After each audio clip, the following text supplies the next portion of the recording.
The shrill sound of an alarm clock pierced the early morning silence, jolting Samantha from her restless sleep. Her heart raced as she fumbled to silence the incessant beeping. As consciousness fully took hold, a wave of nervous excitement washed over her. Today was the day that could change everything. Samantha sat up in her small, sparsely furnished bedroom, running her fingers through her tousled brown hair. Sunlight was just beginning to peek through the faded curtains, casting a warm glow across the room. She took a deep breath, trying to calm the butterflies in her stomach. At 26 years old, Samantha had faced more than her fair share of challenges. But this job interview at Taylor & Associates felt different. It was an opportunity to finally break free from the cycle of dead-end jobs and financial struggles that had defined her life for so long. As she swung her legs over the side of the bed, her eyes fell on a framed photograph on her nightstand. It showed a younger Samantha, maybe 10 or 11 years old, standing next to a woman with kind eyes and a warm smile. Emily, her adoptive mother. Samantha's chest tightened with a mixture of love and complicated emotions. Emily had been her rock, her constant support through years of uncertainty and self-doubt. But there was always that nagging feeling, that sense of not quite belonging, that Samantha could never fully shake. "Focus, Sam," she muttered to herself, pushing those thoughts aside. Today wasn't about the past. It was about building a better future. Samantha padded to the bathroom, splashing cold water on her face to wake herself up fully.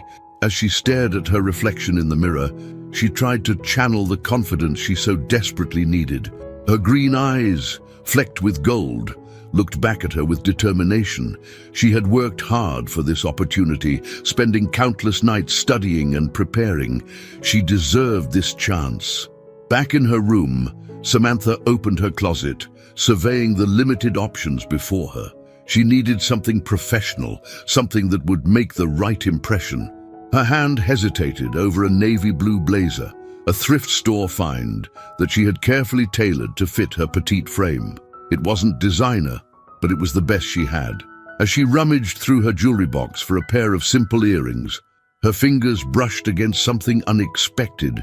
Curious, Samantha pulled out a delicate gold chain with an amethyst pendant. Her brow furrowed in confusion. She didn't remember owning anything this beautiful or presumably expensive.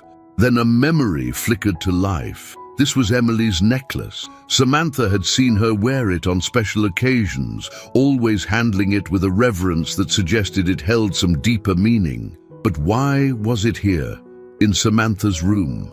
A soft knock at the door interrupted her thoughts. "Samantha, are you up, sweetheart?"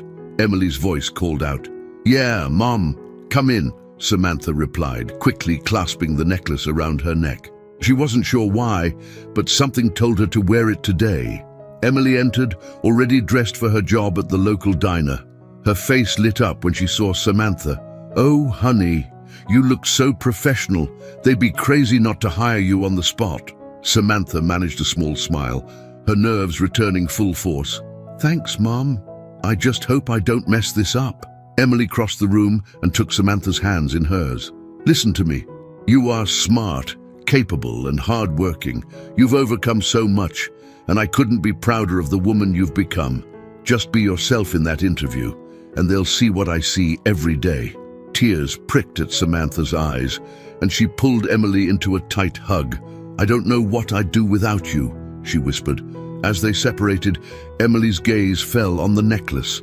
For a split second, an unreadable expression flashed across her face. But before Samantha could process it, Emily's warm smile returned. "That necklace, it suits you perfectly. It'll be your good luck charm today." Samantha fingered the smooth amethyst pendant, a sense of calm washing over her. "I hope so. I could use all the luck I can get." After a quick breakfast of toast and coffee, Samantha gathered her things and prepared to leave. Emily stood at the door, worry lines creasing her forehead despite her encouraging smile. "You've got this, sweetie. No matter what happens today, remember how far you've come. I believe in you." With a final hug and a deep breath, Samantha stepped out into the crisp morning air. The weight of the necklace against her chest felt like a talisman, imbuing her with a strange sense of destiny. As she walked to the bus stop, the enormity of what this day could mean settled over her. For years, Samantha had felt like she was drifting, never quite finding her place in the world. The circumstances of her adoption had always been a mystery, leaving her with questions that Emily seemed reluctant or unable to answer. But Samantha had pushed those doubts aside, focusing instead on building a life for herself and making Emily proud. Now, as she boarded the bus that would take her downtown, Samantha allowed herself to dream. If she got this job at Taylor & Associates, it could be the stepping stone to a real career. She could finally start saving money, maybe even go back to school someday. The possibilities seemed endless. As the bus wound its way through the awakening city, Samantha's mind drifted to the interview ahead. She had researched Taylor & Associates extensively, a prestigious marketing firm known for its innovative campaigns and high-profile clients. Landing an entry-level position there would be a game changer. The towering skyscrapers of downtown came into view, their glass facades glinting in the morning sunlight. Samantha's stomach churned with a mixture of excitement and terror. This was so far removed from the life she knew, from the modest neighborhood where she and Emily lived. Could she really belong in a place like this? As the bus neared her stop, Samantha caught her reflection in the window. The woman looking back at her seemed different somehow, more confident, more put together. The necklace gleamed at her throat, a burst of color against her navy blazer. For a moment, Samantha allowed herself to believe that this could be her new reality. Stepping off the bus, Samantha was immediately swept up in the bustling energy of downtown. Men and women in suits hurried past, their purposeful strides and serious expressions making Samantha feel like an imposter. She clutched her folder of resumes and references tighter, willing herself to project the same air of confidence. The address she had memorized led her to a sleek, modern building that seemed to touch the sky. Samantha craned her neck, taking in the imposing structure. This was it, Taylor & Associates. Her future potentially lay behind those gleaming glass doors. Taking a deep breath, Samantha straightened her shoulders and walked toward the entrance. As she reached for the door handle, she caught sight of her reflection once more. The nervous young woman from this morning was gone, replaced by someone who looked like she belonged in this world of high-rises and corporate success. With a silent prayer and a touch of the amethyst pendant for luck, Samantha stepped into the building. The cool, air-conditioned interior washed over her as she approached the reception desk. "Good morning," she said, proud of how steady her voice sounded. "I'm Samantha Davis. I have an interview with Human Resources at 9 a.m. The receptionist smiled warmly, tapping at her computer. "Of course, Miss Davis. Please take the elevator to the 15th floor. Someone will meet you there." As Samantha waited for the elevator, she couldn't shake the feeling that her life was about to change dramatically. Little did she know just how prophetic that feeling would turn out to be. The doors slid open, and Samantha stepped inside, her heart pounding with anticipation. As the elevator ascended, carrying her toward an uncertain future, Samantha closed her eyes and took a centering breath. Emily's words echoed in her mind, "Just be yourself." With renewed determination, Samantha squared her shoulders. Whatever challenges lay ahead, she would face them head-on. This was her chance to prove to herself and to the world that she was capable of greatness. The elevator chimed, announcing her arrival at the 15th floor. As the doors opened, Samantha stepped out into a world of polished marble and sleek design. A young woman greeted her with a professional smile. "Miss Davis, welcome to Taylor & Associates. Please follow me." Samantha nodded, her fingers unconsciously reaching for the amethyst pendant. As she followed the woman down a long hallway lined with awards and framed magazine covers, Samantha couldn't shake the feeling that this necklace, this unexpected gift from her past, was about to play a much larger role in her future than she could have ever imagined. The woman led Samantha to a plush waiting area, gesturing for her to take a seat. "Mr. Taylor will be with you shortly," she said, before disappearing around a corner. Samantha sank into one of the leather chairs, her mind racing. Mr. Taylor? Surely she wasn't interviewing with James Taylor himself, the CEO of the company. Her research had led her to believe she'd be meeting with someone from human resources, not the head of the entire organization. As the minutes ticked by, Samantha's nerves threatened to overwhelm her. She closed her eyes, focusing on her breathing the way Emily had taught her during particularly stressful times. In through the nose, out through the mouth. With each breath, she tried to channel calm and confidence. "Miss Davis," a deep voice called out, startling Samantha from her meditation. She looked up to see a tall, distinguished man with salt and pepper hair standing before her. His piercing blue eyes seemed to look right through her, and Samantha felt a jolt of recognition, though she was certain she had never met this man before. "Mr. Taylor," she said, rising to her feet and extending her hand. "It's an honor to meet you, sir." As James Taylor took her hand, his gaze fell to the necklace at Samantha's throat. In an instant, his composed demeanor shattered, his face paled, and Samantha could have sworn she saw his hand trembling slightly as he released her grip. "That necklace," he said, his voice barely above a whisper. "Where did you get it?" Samantha's hand flew to the pendant, suddenly aware of the weight of it against her skin. It belongs to my mother," she stammered, thrown off balance by his intense reaction. "My adoptive mother," she added. Though she wasn't sure why, she felt compelled to make that distinction. James Taylor's eyes snapped back to her face, studying her with an intensity that made Samantha want to shrink away. But she held her ground, meeting his gaze with a mixture of confusion and defiance. After what felt like an eternity, Mr. Taylor seemed to remember himself. He cleared his throat, gesturing toward his office. "Please, Ms. Davis, come in. I believe we have much to discuss."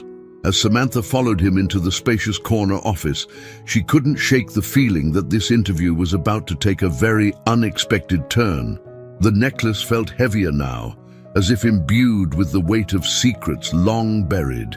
The door closed behind them with a soft click, and Samantha found herself standing at the threshold of a mystery that would unravel everything she thought she knew about herself and her family.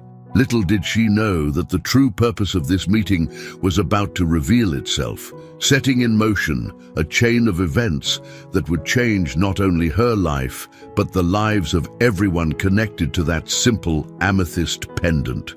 Samantha stepped into James Taylor's office, her heart pounding in her chest. The spacious room exuded power and success, with floor-to-ceiling windows offering a breathtaking view of the city skyline. Expensive artwork adorned the walls, and a large mahogany desk dominated the center of the room. But it was the man behind the desk that commanded Samantha's attention. James Taylor's piercing blue eyes hadn't left her since the moment he spotted the necklace. There was an intensity in his gaze that made Samantha feel like she was being dissected, analyzed, and pieced back together. She shifted uncomfortably under his scrutiny, her fingers unconsciously reaching for the amethyst pendant. "Please sit down, Ms. Davis," James said, his voice softer now, almost gentle. He gestured to one of the plush leather chairs in front of his desk. Samantha lowered herself into the chair, her back ramrod straight, hands clasped tightly in her lap. This was not at all how she had imagined her interview would go. The carefully rehearsed answers and polished resume in her folder seemed irrelevant now. James settled into his own chair, leaning forward with his elbows on the desk. For a moment, he seemed lost in thought, his eyes unfocused, as if seeing something far away. When he finally spoke, his words caught Samantha completely off guard. "Ms. Davis, I apologize, but I'm afraid this meeting will not be the job interview you were expecting," he began, his voice heavy with an emotion Samantha couldn't quite place. "There are matters of great personal importance that I believe we need to discuss." Samantha's brow furrowed in confusion. "I don't understand, Mr. Taylor. What does this have to do with the necklace?" James took a deep breath, as if steeling himself for what he was about to say. Indeed, that necklace you're wearing. It once belonged to my daughter, Isabella. She disappeared 19 years ago when she was just a little girl." The words hung in the air between them, charged with a weight that seemed to press down on Samantha's chest. She struggled to process what she was hearing, her mind racing to connect dots that didn't seem to fit together. I'm so sorry for your loss, Mr. Taylor," Samantha managed to say, her voice barely above a whisper. But I don't see how this relates to me. As I said, this necklace belongs to my adoptive mother, Emily." James nodded slowly, his eyes never leaving Samantha's face. "And that's precisely why we need to talk, Ms. Davis. You see, that necklace was a one-of-a-kind piece, designed specifically for Isabella by her mother. It's not something that could have simply been purchased or replicated." Samantha felt a chill run down her spine.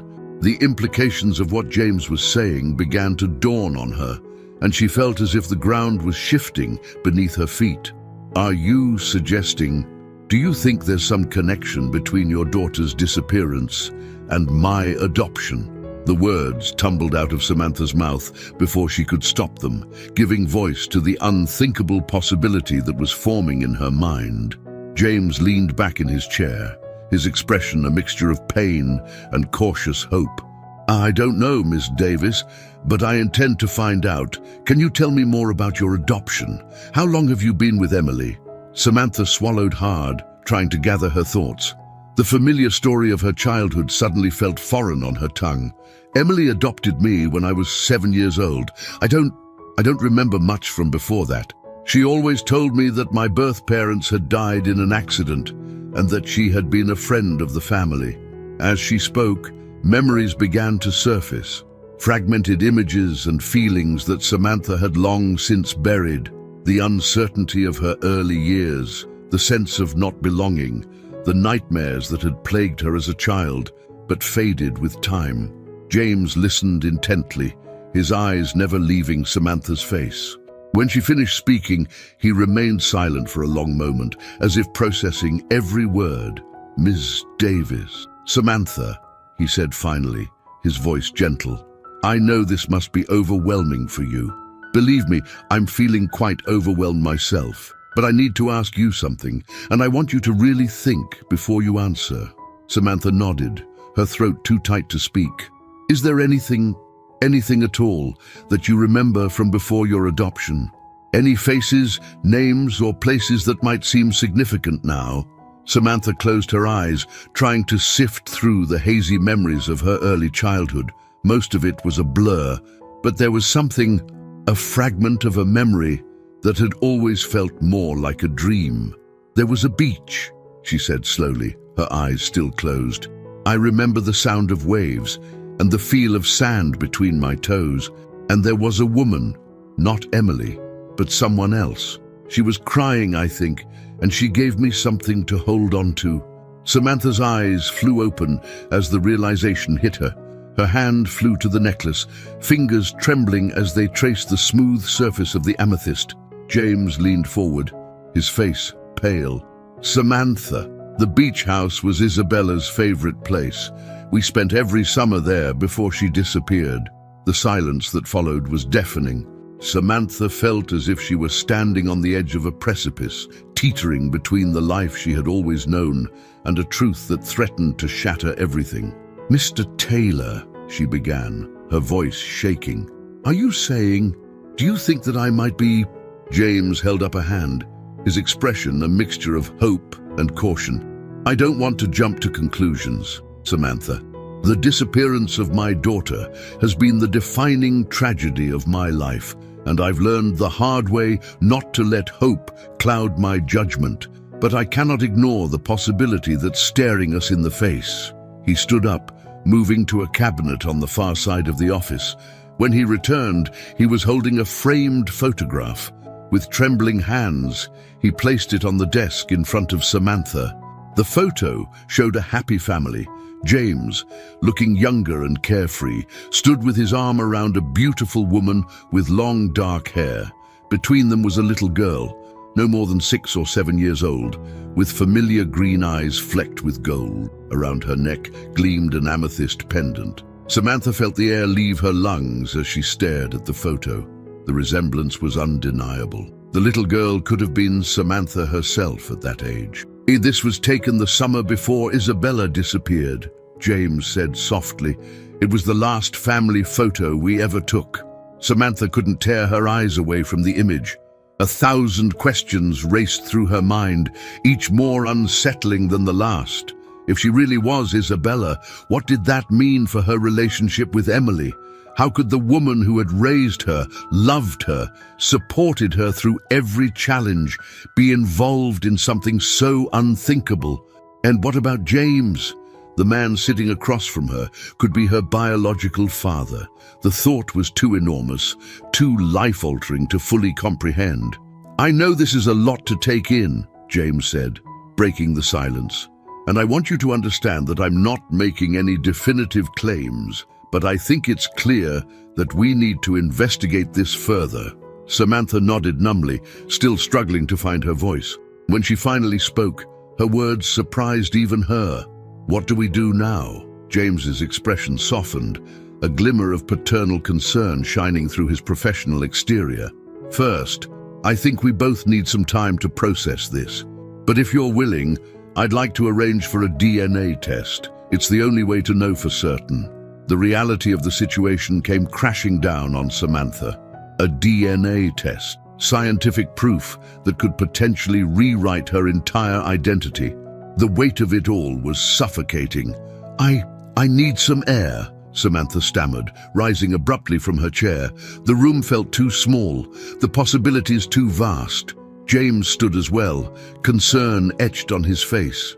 "Of course, take all the time you need. Here's my personal number," he said, scribbling on a business card. "Please call me when you're ready to talk more. And Samantha, thank you for coming here today. Whatever the outcome, know that you've given me something I haven't had in a very long time: hope." Samantha took the card with trembling fingers, nodding mutely.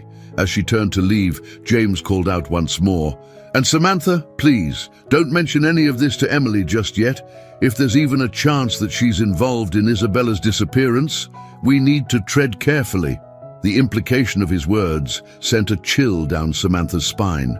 Emily, the woman who had been her rock, her safe harbor, potentially implicated in a kidnapping. It was too much to bear. With a final nod, Samantha fled the office, her mind reeling. As she rode the elevator down to the lobby, she felt as if her entire world had been turned upside down.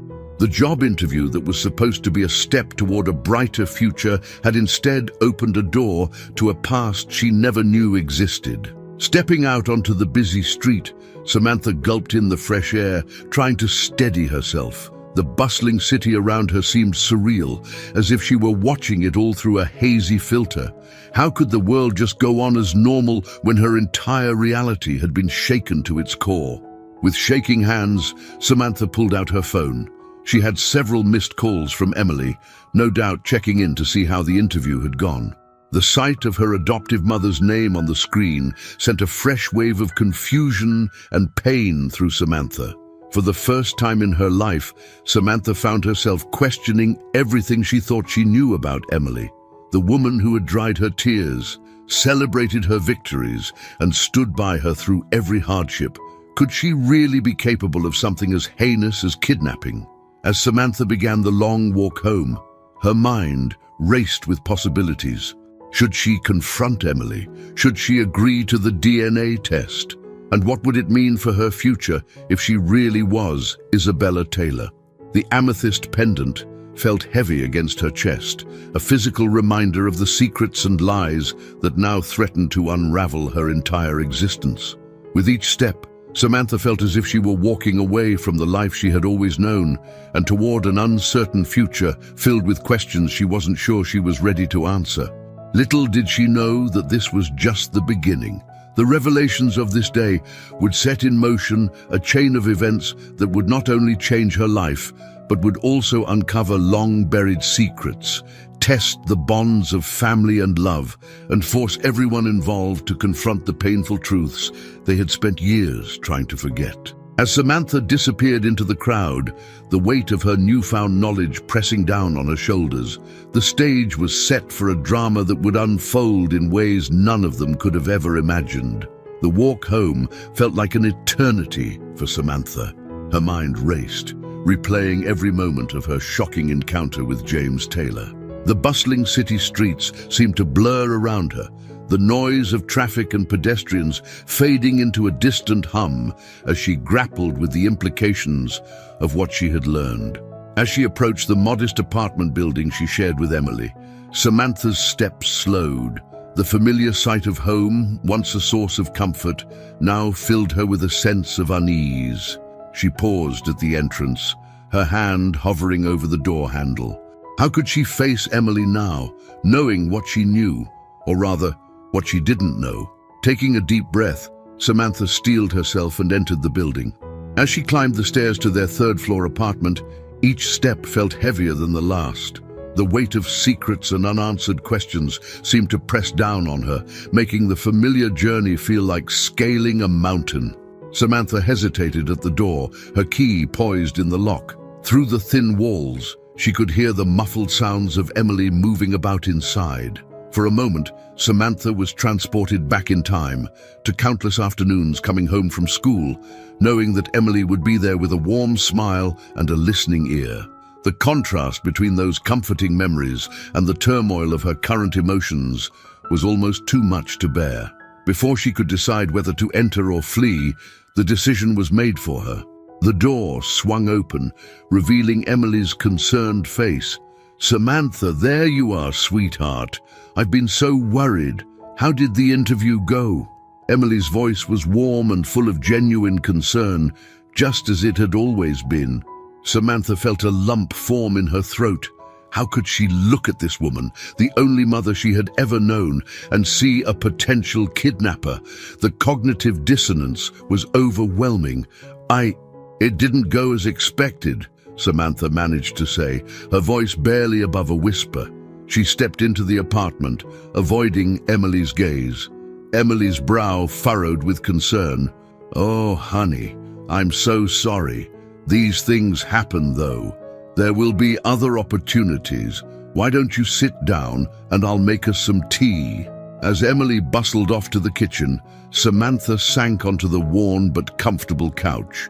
Her eyes roamed the familiar living room, taking in the faded photographs on the walls, the mismatched furniture collected over years of thrift store finds.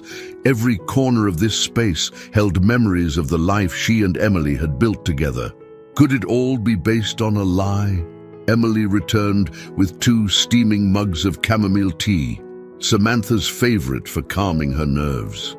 As she handed one to Samantha, her gaze fell on the amethyst necklace. For a split second, Samantha saw something flicker in Emily's eyes. Fear, guilt, before it was quickly masked by her usual warm smile. "That necklace looks lovely on you," Emily said, her voice carefully neutral. "I'm glad you decided to wear it today." Samantha's fingers instinctively went to the pendant. "Mom," she began, the word feeling strange on her tongue now. "Where did this necklace really come from?" Emily's smile faltered for a moment. She sat down next to Samantha, cradling her own mug of tea. "I've told you, sweetheart. It was a gift from a dear friend, long ago. Why do you ask?" The evasiveness in Emily's tone only served to heighten Samantha's suspicions. She took a deep breath, knowing that her next words could change everything. "Because today, at my interview, I met a man who recognized this necklace. He said it belonged to his daughter who disappeared 19 years ago." The sound of Emily's mug shattering on the floor echoed through the small apartment.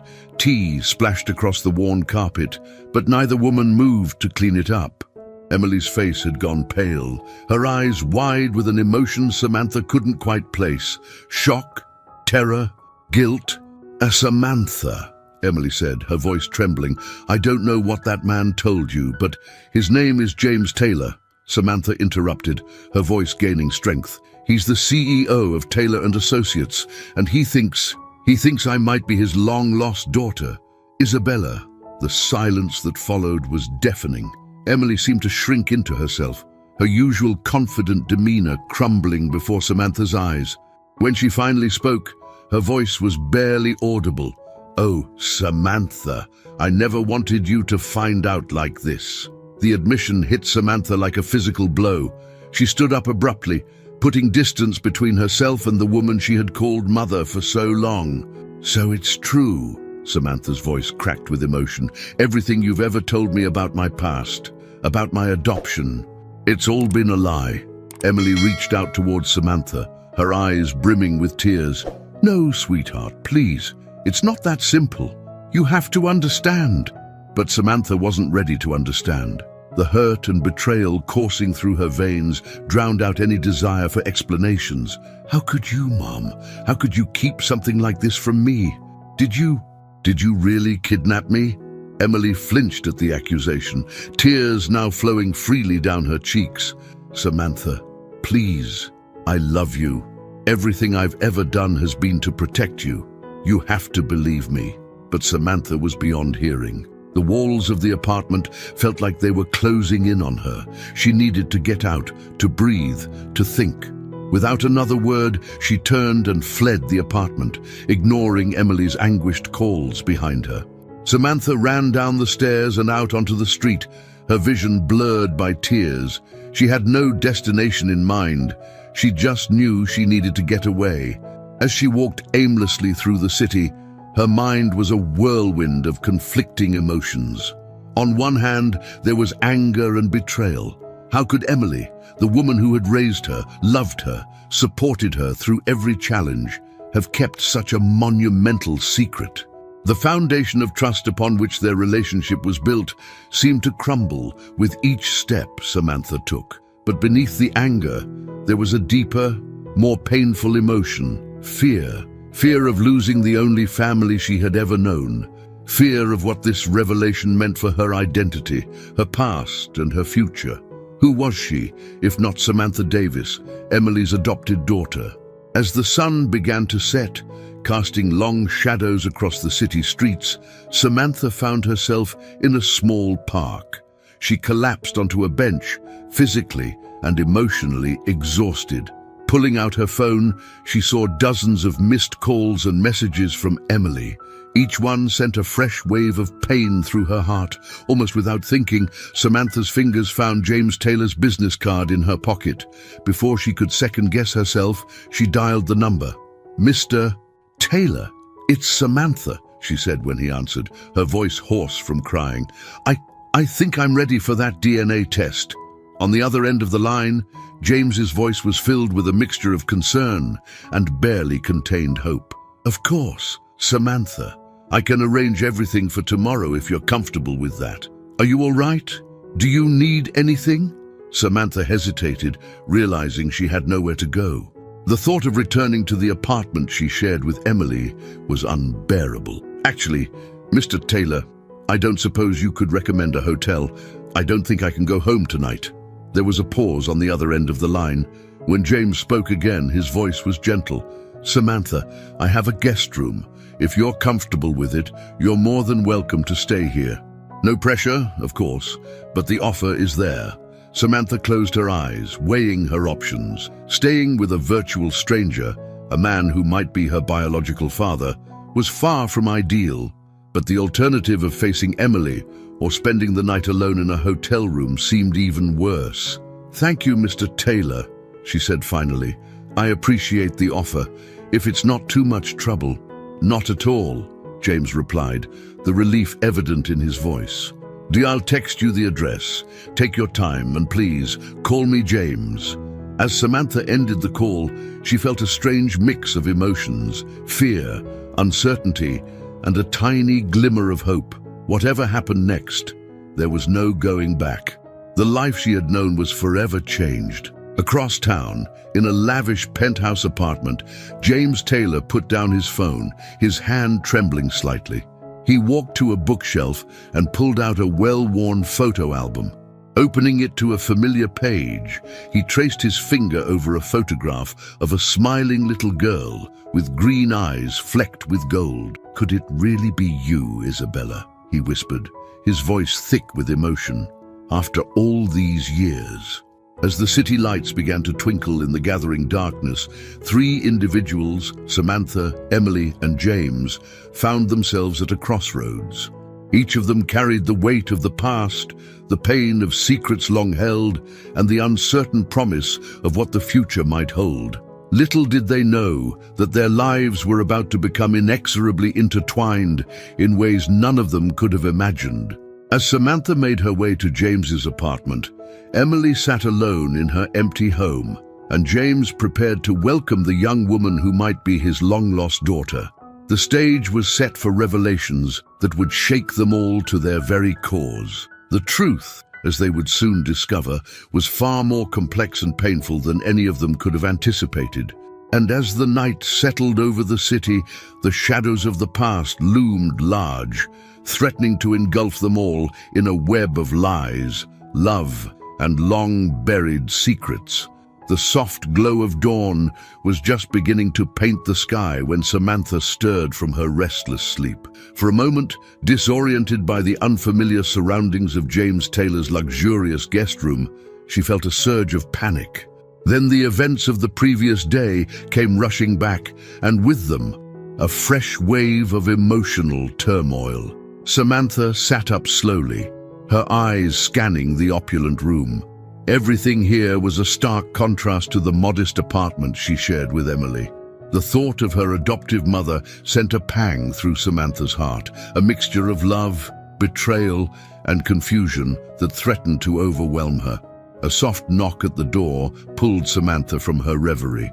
"Samantha," James's voice called softly. "Are you awake? I've made some breakfast if you're feeling up to it." Taking a deep breath to steady herself, Samantha replied, "Yes, I'll be out in a minute. Thank you." As she dressed in the clothes she had hastily packed the night before, Samantha caught sight of her reflection in the full-length mirror. The young woman staring back at her seemed like a stranger, familiar features now cast in a new light by the possibility of a different identity. The amethyst necklace, which she hadn't had the heart to remove, glimmered at her throat, a constant reminder of the mystery surrounding her past. When Samantha emerged from the guest room, she found James in the spacious kitchen, setting out plates of eggs, toast, and fruit. The domestic scene felt surreal. This man, who just yesterday had been a stranger, could potentially be her biological father. "Good morning," James said, his smile warm but tinged with nervousness. "I hope you slept well. Please, help yourself." Samantha settled at the kitchen island, the aroma of freshly brewed coffee helping to ground her in the present moment. "Thank you," she said softly, reaching for a piece of toast. "For everything." James sat across from her, his blue eyes so different from her own, studying her face intently. "Samantha," he began, his voice gentle, "I know this is an incredibly difficult and confusing time for you. I want you to know that, whatever the outcome of the DNA test, you're not alone in this." The sincerity in his voice brought unexpected tears to Samantha's eyes. She blinked them back, focusing on spreading jam on her toast. "And I appreciate that," she managed to say. "It's just everything I thought I knew about myself, about my life. It's all been turned upside down. I don't know who to trust anymore." James nodded, understanding etched on his face. "I can only imagine how overwhelming this must be for you, but I promise you, Samantha, we will get to the truth. And whatever that truth may be, we'll face it together." As they ate in companionable silence, Samantha's mind drifted to Emily. She had turned off her phone the night before, unable to bear the constant stream of messages and missed calls. The guilt of shutting out the woman who had raised her ward with the anger and betrayal she felt at the possibility of Emily's deception.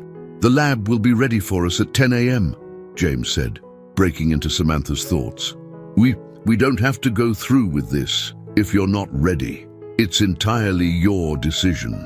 Samantha met his gaze, seeing the mixture of hope and fear in his eyes. She realized that as difficult as this was for her, it must be equally challenging for James to have lost a child and then, after so many years, to be faced with the possibility of her return. It was almost too much to comprehend. "No," Samantha said, her voice stronger than she felt. I need to know the truth. We both do. James nodded, relief evident in his expression.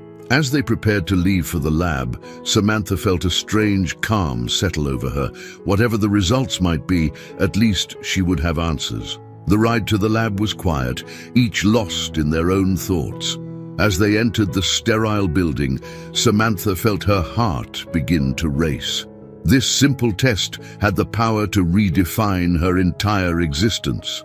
The process itself was quick and painless, a simple cheek swab for both Samantha and James.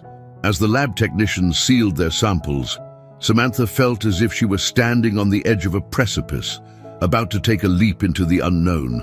The results should be ready in a few days, the technician informed them. We'll call you as soon as they're available.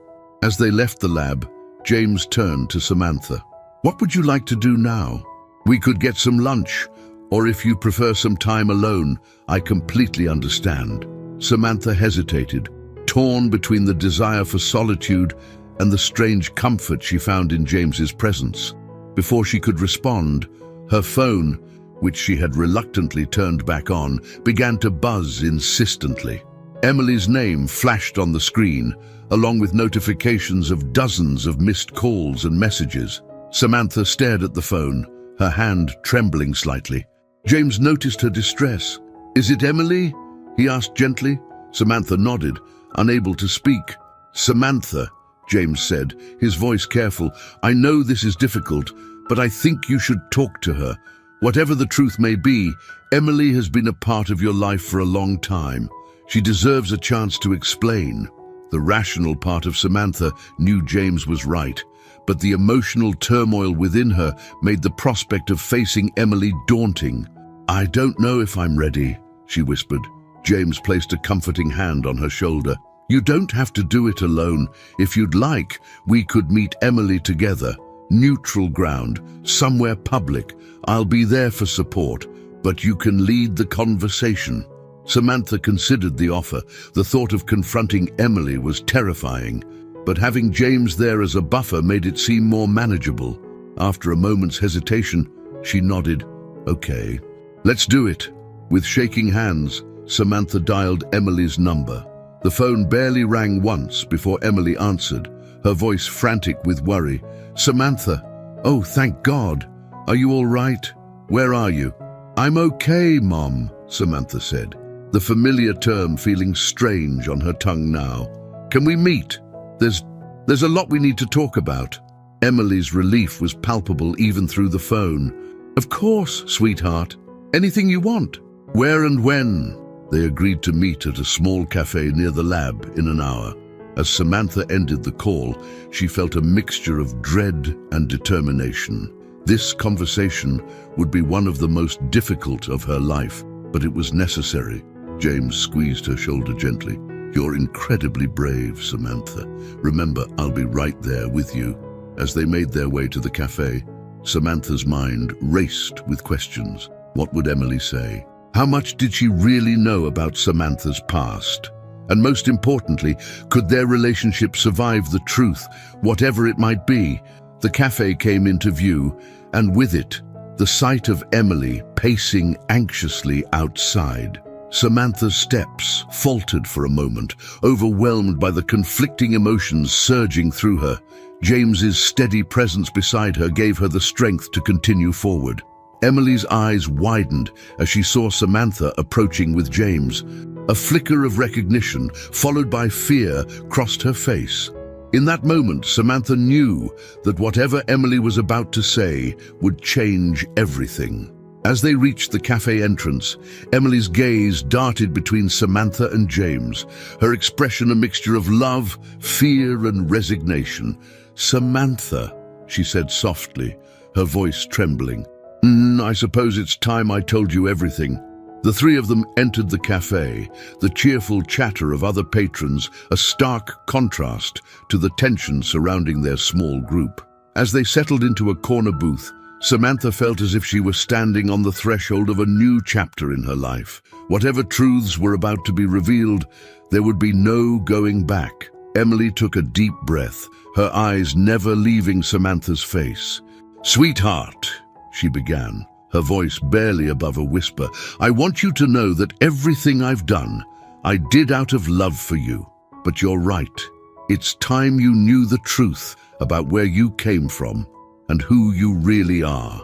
As Emily began her story, Samantha braced herself for revelations that would reshape her understanding of her past, her identity, and the complex web of relationships that had brought her to this moment. The truth, as she was about to discover, was far more complicated and heart-wrenching than she could have ever imagined. The bustling cafe seemed to fade into the background as Emily began her story, her voice low and filled with a mix of emotions: regret, fear, and an undercurrent of fierce protectiveness that Samantha had always associated with her adoptive mother. "It all started nearly 20 years ago," Emily began, her eyes fixed on the table, unable to meet Samantha's gaze. "I was working as a nanny for a wealthy family in the Hamptons, the Taylors." At this, James inhaled sharply, his knuckles white as he gripped the edge of the table. Samantha felt a chill run down her spine, realizing that the story she was about to hear would impact not just her, but the man sitting beside her as well. Emily continued, her voice shaking slightly. "I loved my job, and I adored little Isabella. She was such a bright, beautiful child. But as time went on, I started to notice things that worried me." Samantha leaned forward, her heart pounding. "What kind of things?" she asked, her voice barely above a whisper. Emily's eyes flicked briefly to James before returning to Samantha. There were arguments, tensions in the household. Mrs. Taylor, she had problems, addiction issues, and Mr. Taylor, she paused, glancing at James. He was always working, rarely home. Isabella was caught in the middle of it all. James's face had gone pale, his expression a mixture of pain and dawning realization. I had no idea," he murmured. "One night," Emily continued, her voice growing stronger as she delved deeper into the past, "things came to a head. There was a terrible argument. Mrs. Taylor was in a state, and she lashed out at Isabella. I intervened, took Isabella out of the house to keep her safe. I only meant to take her for a little while, just until things calmed down." Samantha felt as if the air had been sucked out of the room. The implications of what Emily was saying were staggering. "But you didn't bring her back," she said, her voice hollow. Emily shook her head, tears now flowing freely down her cheeks. "I couldn't. The next morning, I saw the news. There had been a terrible accident. Mrs. Taylor, she didn't survive. And in that moment, I made a decision that would change all of our lives forever. You took me," Samantha whispered, the truth of it settling over her like a heavy blanket. "You kidnapped me!" Emily reached across the table, her hands seeking Samantha's, but Samantha pulled away. "Sweetheart, please understand. I thought I was protecting you. The media frenzy, the trauma of losing your mother, I convinced myself that giving you a fresh start, away from all of that, was the best thing for you." James, who had been listening in stunned silence, finally spoke. His voice was raw with emotion. "How could you? Do you have any idea what you've done? The years of pain, of not knowing." Emily turned to him, her expression pleading. "I'm so sorry, Mr. Taylor. I never meant for it to go on for so long." But as the years passed, it became harder and harder to tell the truth. Samantha became my whole world, and the thought of losing her. Samantha stood abruptly, overwhelmed by the revelations. "I need some air," she said, her voice shaking. Without waiting for a response, she hurried out of the cafe, leaving Emily and James staring after her. Outside, Samantha gulped in the cool air, her mind reeling. Everything she thought she knew about herself, about her life, had been built on a lie. She was Isabella Taylor, not Samantha Davis. The woman she had called mother for nearly 2 decades had stolen her from her real family. As she paced the sidewalk, trying to make sense of her turbulent emotions, she heard the cafe door open behind her. Turning, she saw James approaching cautiously. "Samantha, or should I say Isabella," he said softly, his voice filled with a mixture of hope and uncertainty. Hearing her real name spoken aloud sent a shiver through her. I don't know who I am anymore," she admitted, her voice breaking. James took a step closer, his hands open in a gesture of peace. "You're my daughter," he said simply. "Whatever name you choose to go by, whatever life you've lived up until now, that fundamental truth remains. You're my little girl, and I've missed you every day for the past 19 years. The raw emotion in his voice broke something inside Samantha. Tears she had been holding back began to fall freely. Without thinking, she stepped forward into James's embrace, feeling for the first time the comfort of her biological father's arms around her. As they stood there on the busy sidewalk, both crying openly, Emily emerged from the cafe. Her face was a mask of pain and regret as she watched the reunion she had prevented for so long. Samantha pulled away from James, wiping her eyes as she turned to face Emily. The woman who had raised her, loved her, shaped her into the person she was today, and also the woman who had stolen her from her real family. "I don't know if I can ever forgive you," Samantha said, her voice trembling, "but I also can't deny that you've been my mother in every way that matters. I need time to process all of this, to figure out who I really am." Emily nodded, tears streaming down her face. "I understand, sweetheart. I'll give you all the time and space you need. Just know that I love you, and everything I did, misguided as it was, came from a place of love." As the three of them stood there, the weight of past decisions and future uncertainties hanging heavily in the air, Samantha felt as if she were standing at a crossroads. Her past, both the one she had known and the one that had been hidden from her, stretched out behind her. Ahead lay a future full of unknowns, of relationships to rebuild and an identity to rediscover. James placed a gentle hand on her shoulder. "We'll figure this out together," he said softly. "All of us, if you're willing." Samantha nodded, feeling a strange mix of fear and hope. As she looked between James and Emily, she realized that her journey of self-discovery was only just beginning. The truth had finally come to light, but its implications would take time to fully understand and accept. As they made their way back into the cafe to continue their conversation, Samantha touched the amethyst pendant at her throat, a tangible link between her past and her present. Whatever came next, she knew that nothing would ever be the same again. The path ahead would be challenging, filled with difficult conversations and emotional revelations, but for the first time in her life, Samantha felt ready to face the truth of who she really was. Little did she know that this was just the beginning. The revelations of Emily's past actions would set off a chain reaction, bringing to light long-buried secrets and testing the bonds of family, love, and forgiveness in ways none of them could have anticipated. In the days following the explosive revelations at the cafe, Samantha found herself in a state of emotional limbo. She had taken a leave of absence from her job, unable to focus on anything but the seismic shifts occurring in her personal life. The small apartment she had shared with Emily now felt like a minefield of memories, each familiar object a reminder of the life she had lived under false pretenses. James had offered her continued use of his guest room, an offer Samantha had gratefully accepted. The luxury of the penthouse apartment still felt foreign to her, but it provided a neutral space where she could begin to process the overwhelming changes in her life. On a crisp morning, about a week after the meeting at the cafe, Samantha sat on the balcony of James's apartment, nursing a cup of coffee and staring out at the city skyline. The DNA test results had come back the day before, confirming what they already knew in their hearts. She was indeed Isabella Taylor, James's long-lost daughter. The sound of the balcony door sliding open broke Samantha from her reverie. James stepped out, his own coffee mug in hand, his expression a mixture of concern and cautious hope. "Good morning," he said softly, taking a seat beside her. "How are you feeling today?" Samantha managed a small smile. "Honestly, I'm not sure. It's like I'm living someone else's life, or maybe I've been living someone else's life all along, and I'm only now waking up to my real one." James nodded, understanding in his eyes. It's a lot to process.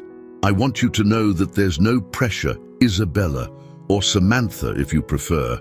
We can take this as slowly as you need. The use of both her names made Samantha's heart clench. I don't even know what to call myself anymore, she admitted. Samantha feels like a lie, but Isabella, I don't know her. I don't remember being her. James reached out, hesitantly placing his hand over hers. Names are just labels, sweetheart. Who you are, your kindness, your strength, your resilience, that's what matters. And those qualities shine through no matter what name you go by. Tears pricked at Samantha's eyes. The genuine affection in James's voice was still new to her, but she found herself craving it more and more. Thank you, she whispered. They sat in companionable silence for a while, watching the city come to life below them. Finally, Samantha spoke again, voicing the question that had been plaguing her. What happens now? James took a deep breath. Well, legally, we have some decisions to make. Emily's actions, they were criminal, regardless of her intentions. We need to decide if we want to pursue legal action. The thought made Samantha's stomach churn. Despite everything, the idea of Emily facing criminal charges was difficult to contemplate. And if we don't, she asked, then we focus on healing, James said simply. On getting to know each other, on building a relationship, and on helping you figure out who you want to be moving forward. As they continued to talk, mapping out possibilities for the future, Samantha felt a spark of hope ignite within her. The road ahead would be challenging, but for the first time, she felt like she had a choice in shaping her own destiny.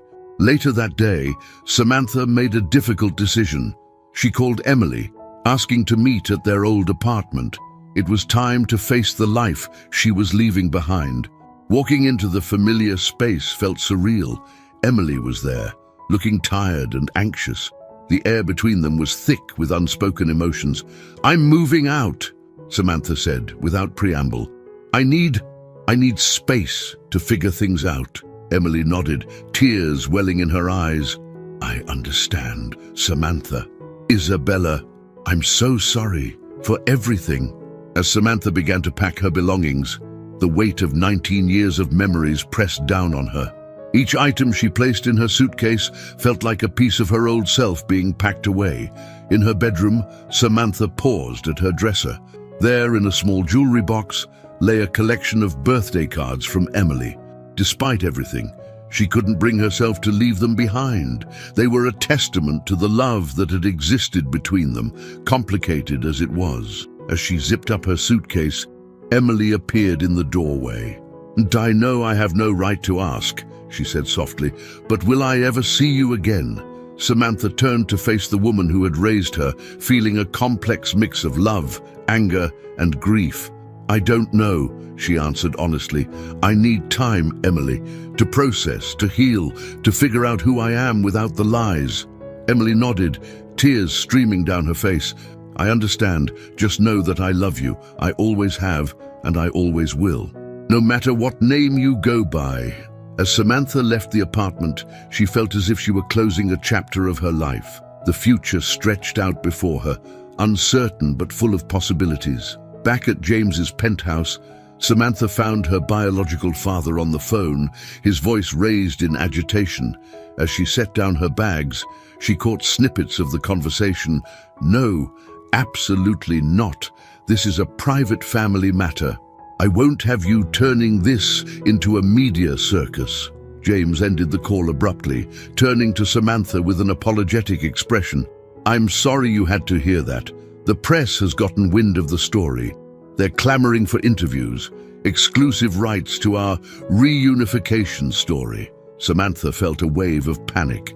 The idea of her personal turmoil becoming public fodder was horrifying. "What are we going to do?" James's expression hardened with determination. "Or we're going to protect you.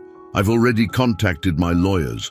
We'll issue a statement asking for privacy, but beyond that, we don't owe the world any explanations. This is our family's business, no one else's." The word family sent a jolt through Samantha. It was still strange to think of James as family, but she found herself grateful for his protectiveness. As the day wore on, Samantha and James continued to navigate their new reality. They shared stories, James telling her about her early childhood, Samantha cautiously sharing snippets of her life with Emily. It was a delicate dance, both of them acutely aware of the years lost between them. That night, as Samantha lay in bed, her mind swirling with the events of the past week, she realized that her journey was far from over. The truth had come to light, but its repercussions were still unfolding. She had a biological father to get to know, a past to reconcile, and an identity to rebuild. As she drifted off to sleep, her hand instinctively went to the amethyst pendant still hanging around her neck. It was a tangible link between her past and her present, a reminder of the complex web of love, lies, and family that had brought her to this point. Little did Samantha know that the revelations of the past week were just the beginning. As she slept, events were already in motion that would bring new challenges, unexpected allies, and deeper secrets to light. The story of Isabella Taylor, once lost and now found, was far from over. The following weeks were a whirlwind of emotions and adjustments for Samantha. Each day brought new challenges as she navigated her evolving relationship with James, grappled with her feelings towards Emily, and tried to reconcile her two identities, Samantha Davis and Isabella Taylor. One crisp autumn morning, Samantha found herself in James's home office, surrounded by boxes of old family photos and mementos. James had suggested they go through them together, hoping to help Samantha reconnect with her early childhood memories. As they sifted through the photographs, James's voice was thick with emotion. "This was your 5th birthday party," he said, holding up a picture of a beaming little girl with familiar green eyes, blowing out candles on a pink cake. "You were so excited about your new bicycle. You insisted on riding it around the house for days." Samantha studied the photo intently, searching for any flicker of recognition. The little girl in the picture was undeniably her, but she felt disconnected from the memories, as if watching scenes from a stranger's life. "I wish I could remember," she said softly, a hint of frustration in her voice. James squeezed her shoulder gently. "It's okay. The memories may come back in time, and if they don't, we'll make new ones." As they continued to explore the boxes, Samantha's hand brushed against a small, ornate wooden box. Curious, she opened it, revealing a collection of letters tied with a faded ribbon. "What are these?" she asked, holding up the bundle. James's expression changed, a mix of sadness and hesitation crossing his features. Those are letters from your mother, Evelyn." Samantha's breath caught in her throat. In all the turmoil of discovering her true identity, she had given little thought to the mother she had lost so long ago. Can I read them?" James nodded, his voice soft. "Of course, they're yours." With trembling hands, Samantha untied the ribbon and began to read. The letters spanned several years, chronicling the ups and downs of Evelyn and James's relationship, their joy at Isabella's birth, and increasingly, Evelyn's struggles with addiction. As Samantha read, tears streaming down her face, she began to piece together a picture of the woman who had given birth to her. Evelyn's words were by turns loving, desperate, and remorseful. The pain and conflict in her letters were palpable. One passage, in particular, stood out. "My dearest James, I know I've made so many mistakes. The drugs, the arguments, the times I've let you and our precious Isabella down. But please believe me when I say I'm trying. Every day is a battle, but the thought of our little girl gives me strength. I want to be better. For her. For us. I just need more time." Samantha looked up at James, her eyes brimming with questions. She was trying to get better. James nodded, his own eyes moist with unshed tears. "Evelyn had her demons, but she loved you fiercely. She was in and out of rehab several times. The night of the accident, she had just completed another program. We thought things were finally turning around." The weight of this new information settled heavily on Samantha's shoulders. The tragedy of her mother's death, the lost potential for recovery and reconciliation, added another layer of complexity to her already tumultuous emotions. As they continued to go through the letters, a name caught Samantha's eye. "David?" she read aloud, her brow furrowing. "Who's David?" James's expression darkened. "David was a complicated figure in our lives. He was my business partner, and at one point, a close friend. But he and Evelyn had a history. Before she and I got together, their relationship was always a source of tension." Samantha's mind raced, remembering the conversation she had overheard between Emily and someone named David shortly after her confrontation with James. Could it be the same person? Before she could voice her thoughts, James's phone rang. He excused himself to take the call, leaving Samantha alone with the letters and her swirling thoughts. As she continued to read, a picture began to form, one of a troubled family dynamic, of love overshadowed by addiction and jealousy, and of a little girl caught in the middle of it all. Samantha felt a deep ache for the child she had been, and for the parents who had loved her but been unable to protect her from the chaos of their lives. James returned, his expression grave. "That was my lawyer," he said, running a hand through his hair. "It seems Emily has decided to come forward with her side of the story. She's given an interview to a local news station. It's set to air tomorrow night." Samantha felt as if the ground had dropped out from beneath her. The idea of her personal trauma being broadcast for public consumption was horrifying. "Can we stop it?" she asked, her voice barely above a whisper. James shook his head. "It's already recorded, but don't worry, we'll handle this. I've already called our PR team. We'll issue a statement, control the narrative as much as we can." As they discussed their options, Samantha's mind kept returning to the letters, to the mentions of David, and to the overheard conversation with Emily. There were still so many pieces of the puzzle missing, so many questions unanswered. That night, as Samantha lay in bed, unable to sleep, she made a decision. It was time to take control of her own story. She needed answers, and she knew just where to start looking for them.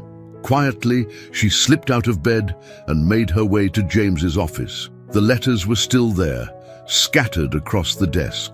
Samantha began to read them more carefully, looking for any mention of David, any clue that might help her understand the full story of her past. As the first light of dawn began to creep through the windows, Samantha sat back, her mind reeling from what she had discovered. The letters hinted at a complex web of relationships and secrets that went far beyond what James had told her. She knew now that finding the truth would require more than just reconnecting with her past. It would mean unraveling a tangle of lies, jealousies, and hidden agendas that had shaped her life from the very beginning. With renewed determination, Samantha began to formulate a plan. She would find David, confront Emily about the overheard conversation, and piece together the full story of her past, no matter where it led her. As she quietly made her way back to her room, Samantha felt a mix of fear and excitement. The journey ahead would be challenging, but for the first time since discovering her true identity, she felt a sense of purpose. She was no longer just a passive player in her own life story. She was taking control, ready to face whatever truths lay hidden in the shadows of her past. Little did she know that her quest for answers would uncover secrets far more shocking than she could have imagined, testing the boundaries of love, loyalty, and forgiveness in ways she never thought possible. The morning sun had barely risen when Samantha slipped out of James's penthouse, leaving only a brief note explaining her need for some time alone. Her mind raced with the information gleaned from Evelyn's letters, each revelation adding another layer to the complex tapestry of her past. Her first stop was a small cafe where she had arranged to meet Michael, the private investigator James had initially hired to uncover the truth about her adoption. After James had called off the investigation, Samantha had secretly reached out to Michael, hoping his skills could help her piece together the missing parts of her story. Michael was already waiting when she arrived, a thick folder on the table in front of him. "Miss Taylor," he greeted her, his voice low and professional. "I found some information that might interest you." For the next hour, Samantha pored over the documents Michael had compiled, police reports, financial records, and even some grainy surveillance photos painted a picture far more complex than she had imagined. "David Jennings," Michael explained, pointing to a photo of a handsome man in his 50s. "He was your father's business partner, but their relationship went sour about a year before your disappearance. There were allegations of embezzlement, though nothing was ever proven." Samantha's eyes widened as she recognized the man from one of the old family photos she had seen with James. "And his connection to my mother." Michael's expression turned grim. "They had a relationship before your mother married your father. It seems it didn't end as cleanly as everyone thought. There are records of multiple phone calls between them in the months leading up to your disappearance." As Samantha digested this information, her phone buzzed with a news alert. Emily's interview was about to air. With a mix of dread and determination, she pulled up the live stream on her tablet. Emily's face filled the screen, her eyes red-rimmed but her voice steady. "I know what I did was wrong," she began, "but you have to understand. I loved that little girl from the moment I met her. When I saw the chaos and pain in that household, I convinced myself I was doing the right thing by giving her a fresh start." Samantha listened, her emotions a turbulent mix of anger, sympathy, and confusion. As Emily continued to speak, however, something caught Samantha's attention. "I never meant for it to go on for so long," Emily said, her voice breaking. "But David said it was too late, that we'd all go to jail if the truth came out. He said he'd take care of everything, make sure we were safe." Samantha's head snapped up, her eyes meeting Michael's. "David?" she whispered. "She's talking about David Jennings." Michael nodded grimly. "It seems Mr. Jennings is more involved in this than we thought." With renewed urgency, Samantha and Michael dived back into the files. As they connected the dots, a chilling picture began to emerge. David Jennings hadn't just been a bystander in her disappearance, he had been an orchestrator. Financial records showed large sums of money transferred to offshore accounts around the time of Samantha's disappearance. Phone records indicated frequent communication between David and Emily in the weeks leading up to and following the event. "But why?"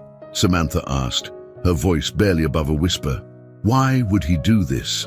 Michael's expression was grave. "From what I've gathered, it was a combination of factors. Revenge against your father for pushing him out of the business, lingering feelings for your mother, and possibly an attempt to cover up his own financial misdeeds. By creating chaos in your family, he stood to gain both emotionally and financially." The weight of this revelation hit Samantha like a physical blow. Her disappearance, the years of separation from her real family, the pain caused to both James and Emily. It had all been part of a calculated plan by a man she barely remembered. As she sat there, trying to process this new information, Samantha's phone rang. It was James, his voice frantic. "Isabella, where are you? Have you seen the interview? We need to talk." Samantha took a deep breath, steeling herself for what she knew would be a difficult conversation. "Dad," she said, the word still feeling strange on her tongue, "there's something you need to know about David Jennings." The silence on the other end of the line was deafening. When James finally spoke, his voice was tight with barely controlled emotion. "Come home, Isabella. It's time we put all our cards on the table." As Samantha gathered her things, thanking Michael for his help, she felt a strange mix of dread and determination. The truth was finally coming to light, but she knew that facing it would require strength she wasn't sure she possessed. The ride back to James's penthouse felt like the calm before a storm. Samantha's mind raced with questions, scenarios, and fears. How would James react to the news about David? What other secrets might come to light? And most importantly, how would these revelations change the fragile relationships she had been building? As the elevator doors opened to the penthouse, Samantha stepped out, ready to face whatever came next. The truth, no matter how painful, was the key to understanding her past and shaping her future.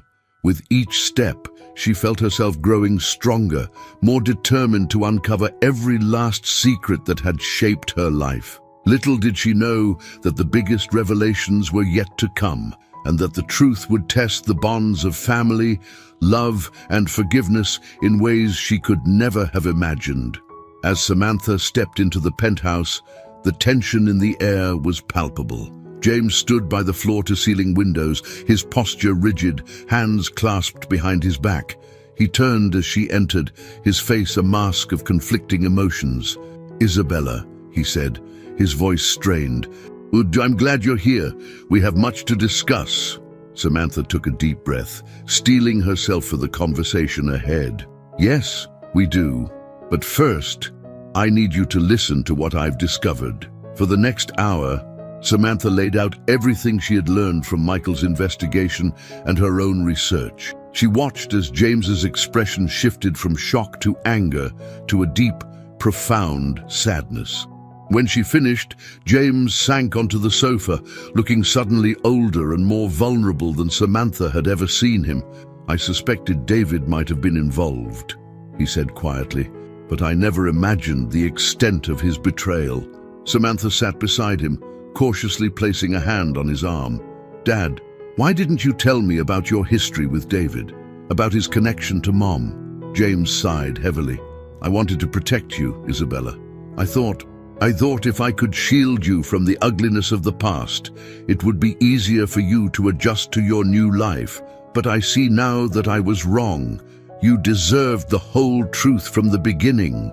As they talked, James filled in more details about his complicated history with David Jennings. The two had been close friends and successful business partners until David's risky ventures and alleged embezzlement had forced James to push him out of the company. "I never knew about his continued involvement with your mother," James admitted, his voice thick with emotion. "Evelyn and we had our problems, but I never imagined she would turn to David behind my back." Samantha's mind reeled with the implications. Do you think Mom was involved in my disappearance?" James shook his head vehemently. "No, absolutely not. Whatever her faults, Evelyn loved you more than anything in this world. Her death, it was a genuine accident. David must have seized the opportunity in the chaos that followed." As they continued to talk, piecing together the complex web of relationships and motivations that had led to Samantha's abduction, a new resolve began to form within her. "We need to confront David," she said, her voice steady and determined. "And Emily, we need to hear the whole truth from everyone involved." James nodded, a mix of pride and concern in his eyes. "You're right. But Isabella, are you sure you're ready for this? It won't be easy." Samantha stood, squaring her shoulders. "I've spent my whole life not knowing who I really am. It's time I took control of my own story." Over the next few days, Samantha and James worked with their lawyers and Michael to build a case against David Jennings. They also reached out to Emily, arranging a meeting where all parties could lay their cards on the table. The day of the confrontation arrived with a sense of foreboding. Samantha stood in the conference room of James's lawyer's office, her heart pounding as she waited for David and Emily to arrive. Emily entered first, looking pale and nervous. Her eyes met Samantha's, filled with a mixture of love, guilt, and fear. Before either could speak, David Jennings walked in, his confident demeanor faltering slightly as he took in the serious faces around the room. What's this about, James?" David asked, his voice carrying a forced casualness. "Your message said it was urgent." James's voice was cold as he replied, "It's time for the truth, David. All of it.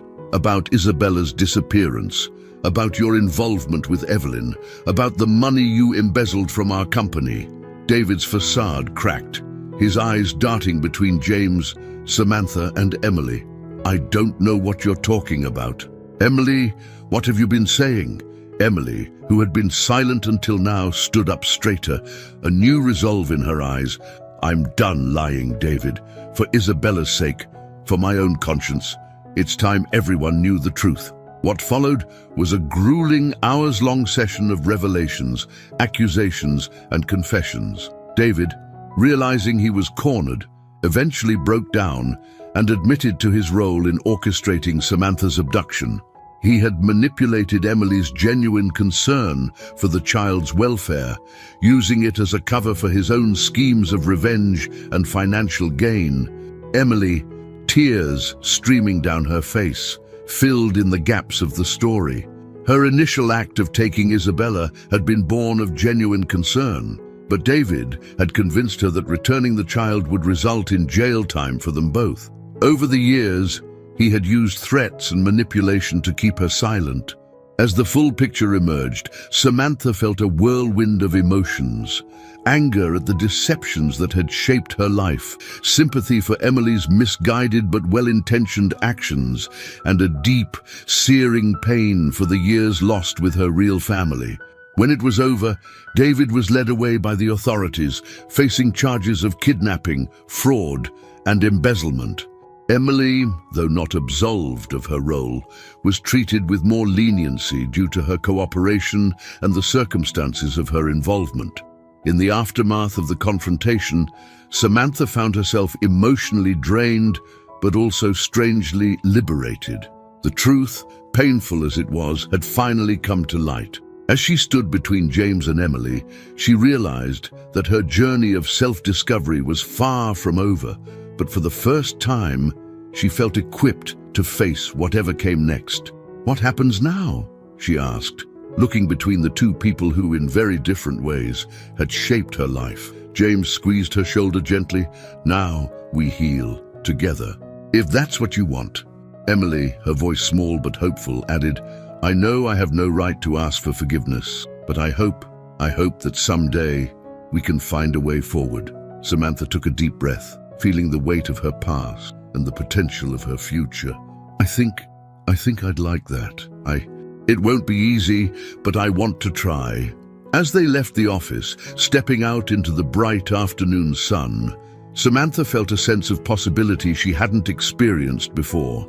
The road ahead would be challenging, filled with difficult conversations and emotional hurdles.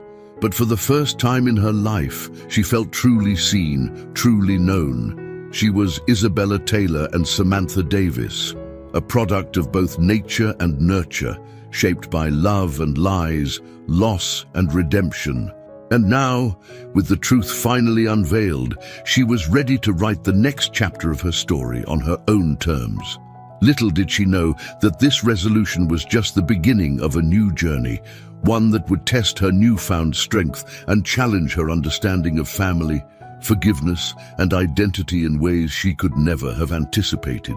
The weeks following the confrontation were a whirlwind of legal proceedings, emotional conversations, and tentative steps toward healing. Samantha found herself at the center of a complex web of relationships, each one requiring careful navigation and reassessment.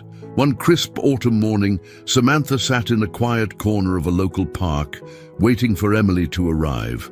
They had agreed to meet on neutral ground, away from the memories associated with their old apartment or James's penthouse. As she watched families and joggers pass by, Samantha felt a mix of anxiety and hope flutter in her chest. Emily appeared, looking nervous but determined. As she sat down beside Samantha, the weight of their shared history hung heavy between them. "Thank you for meeting me," Emily began, her voice soft. "I know this isn't easy."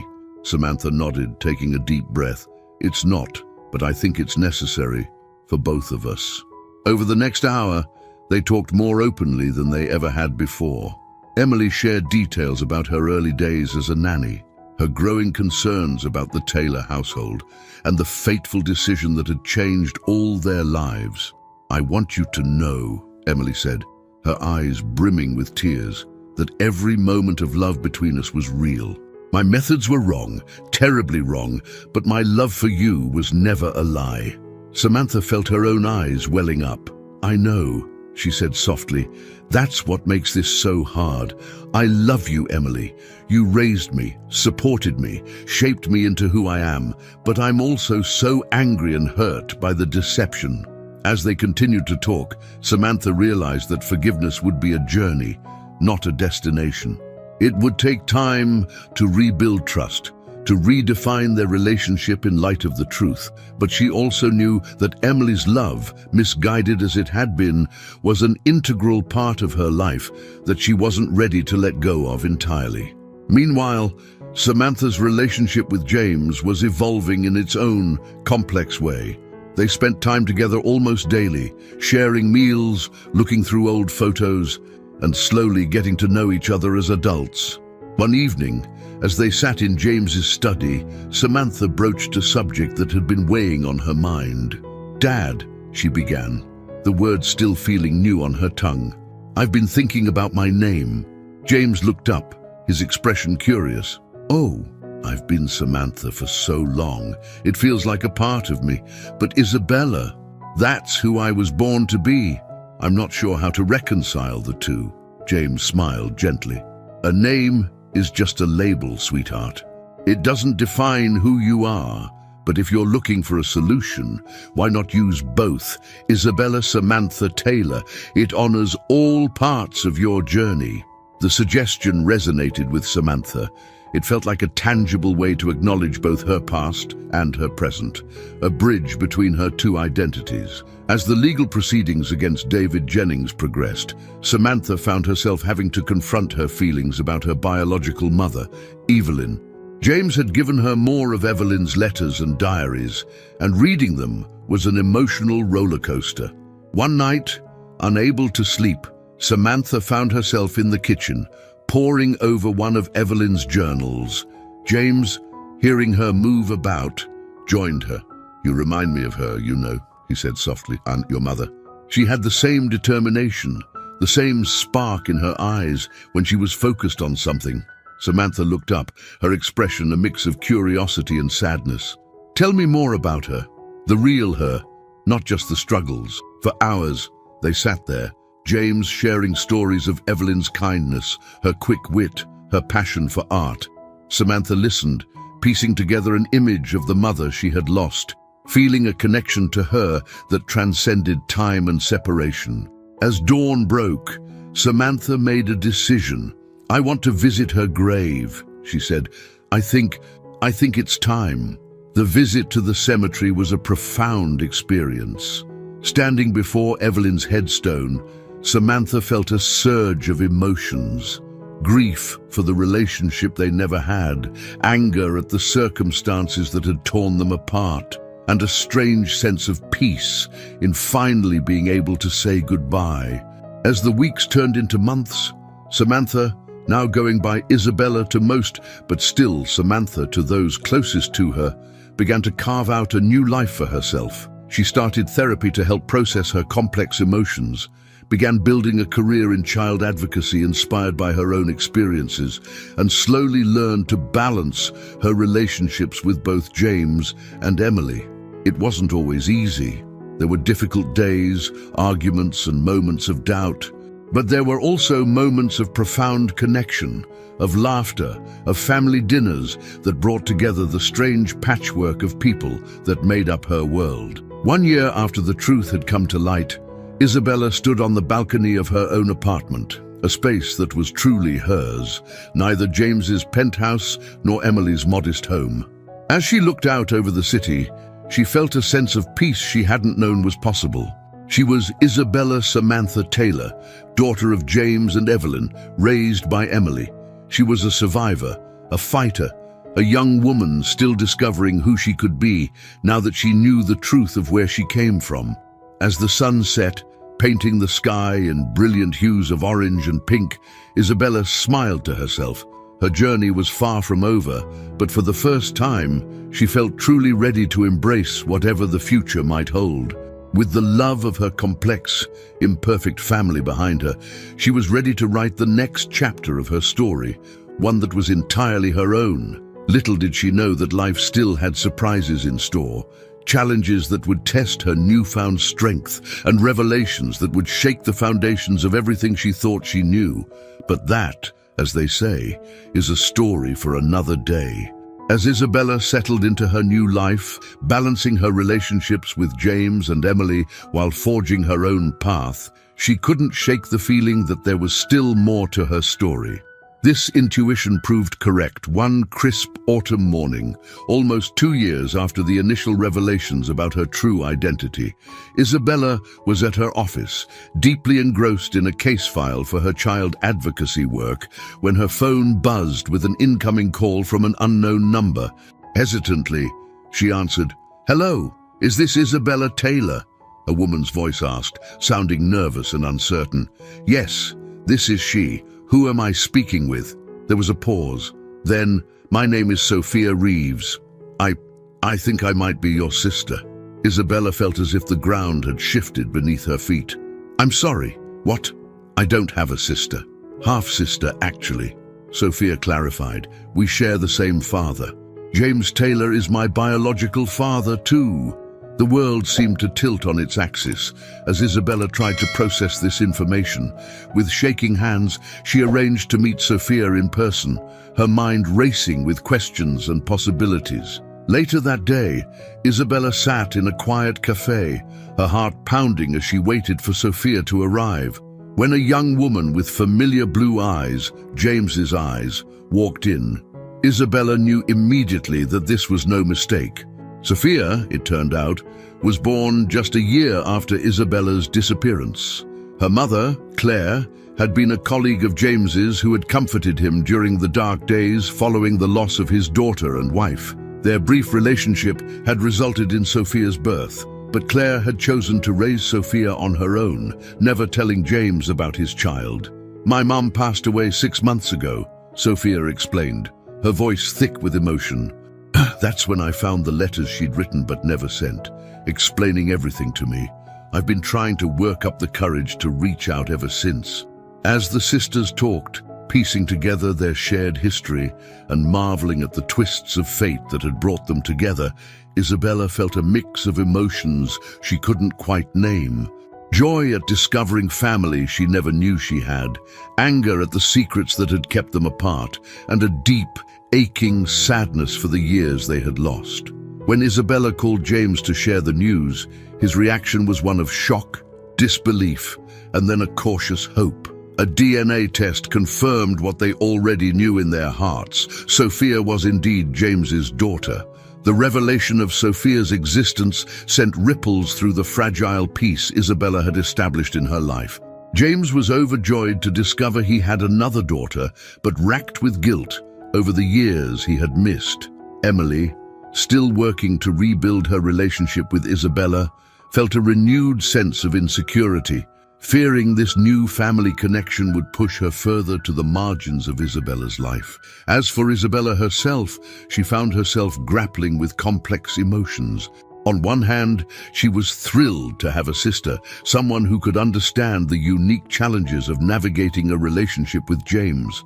On the other hand, she couldn't help but feel a twinge of jealousy. Sophia had grown up knowing her mother, free from the trauma of abduction and lost identity that had shaped Isabella's life. Despite these challenges, Isabella was determined to embrace this new chapter in her life. She and Sophia began spending time together, getting to know each other and marveling at the similarities they shared despite their different upbringings. One evening, as they sat in Isabella's apartment sharing a bottle of wine, Sophia turned to her sister with a serious expression. "There's something else you should know," she said, her voice hesitant.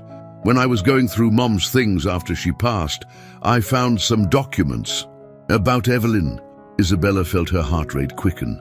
"What kind of documents?" Sophia took a deep breath. "Medical records, mostly, and a letter from Evelyn to Mom. It was written just a few weeks before the accident." With trembling hands, Isabella accepted the folded paper Sophia pulled from her bag.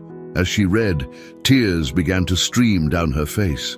The letter revealed a truth that would once again reshape her understanding of her past. Evelyn had been pregnant at the time of her death. The medical records confirmed it. Isabella would have had a younger sibling, if not for the tragic accident that claimed her mother's life. This revelation hit Isabella like a physical blow. The loss of her mother, already a painful wound, now felt even more profound. She mourned not just for the relationship she had lost, but for the sibling she would never know. As Isabella processed this new information, she realized that her journey of self-discovery was far from over. Each revelation seemed to unlock new questions, new avenues of her past to explore. In the days that followed, Isabella found herself re-evaluating everything she thought she knew about her family history. She dove back into Evelyn's letters and diaries with renewed vigor, searching for any clues she might have missed. She had long conversations with James, piecing together a more complete picture of her parents' relationship and the circumstances surrounding her mother's death. Through it all, Isabella leaned on the support system she had built. James, Emily, her therapist, and now Sophia. Each played a unique role in helping her navigate the complex emotions stirred up by these new revelations. As she stood on the balcony of her apartment one evening, watching the sun set over the city, Isabella reflected on the twists and turns her life had taken. She was no longer just Isabella or Samantha, daughter of James and Evelyn or Emily. She was a sister, a survivor, a complex individual shaped by a history more intricate than she could have ever imagined. The journey ahead was still uncertain, filled with potential challenges and undiscovered truths. But Isabella felt stronger now, more equipped to face whatever revelations might still be waiting in the shadows of her past. With her newfound family by her side, she was ready to continue unraveling the mystery of her identity, one thread at a time. As night fell over the city, Isabella made a silent promise to herself and to the family she had lost and found. She would honor their memory by living fully, loving deeply, and never stopping in her quest for truth and self-understanding. Little did she know that the biggest revelation of all was still to come, a truth that would challenge everything she thought she knew about her identity and the very fabric of her existence. As Isabella continued to navigate her complex family dynamics and uncover more about her past, an unexpected twist emerged that would shake the very foundations of her identity. It began innocently enough. In an effort to learn more about her genetic heritage and potential health risks, Isabella decided to take a commercial DNA test. She saw it as a way to connect more deeply with her biological roots and perhaps uncover some benign family secrets. When the results arrived, however, they brought with them a bombshell that no one could have anticipated. Isabella stared at her computer screen, her mind struggling to comprehend what she was seeing. According to the test results, her DNA didn't match James Taylor's to the degree expected for a biological father and daughter. In fact, it showed no significant relation at all. Her first instinct was to assume there had been a mistake. Surely the test was faulty, or there had been a mix-up at the lab. But as she dug deeper into the results, comparing them with the previous DNA test that had confirmed her identity as Isabella Taylor, a chilling realization began to dawn on her. The two tests didn't match at all. With shaking hands, Isabella called James. "Dad," she said, her voice trembling, "I think we need to talk, and we need to do another DNA test." The next few days were a blur of medical appointments, blood draws, and agonizing waits. Isabella, James, and even Sophia underwent comprehensive genetic testing, desperate for answers. When the results finally came in, they were nothing short of earth-shattering. The new tests confirmed what the commercial DNA test had suggested. Isabella was not biologically related to James Taylor, nor was she related to Sophia. The implications were staggering. If James wasn't her biological father, then who was? And more disturbingly, if she wasn't the real Isabella Taylor, then who was she?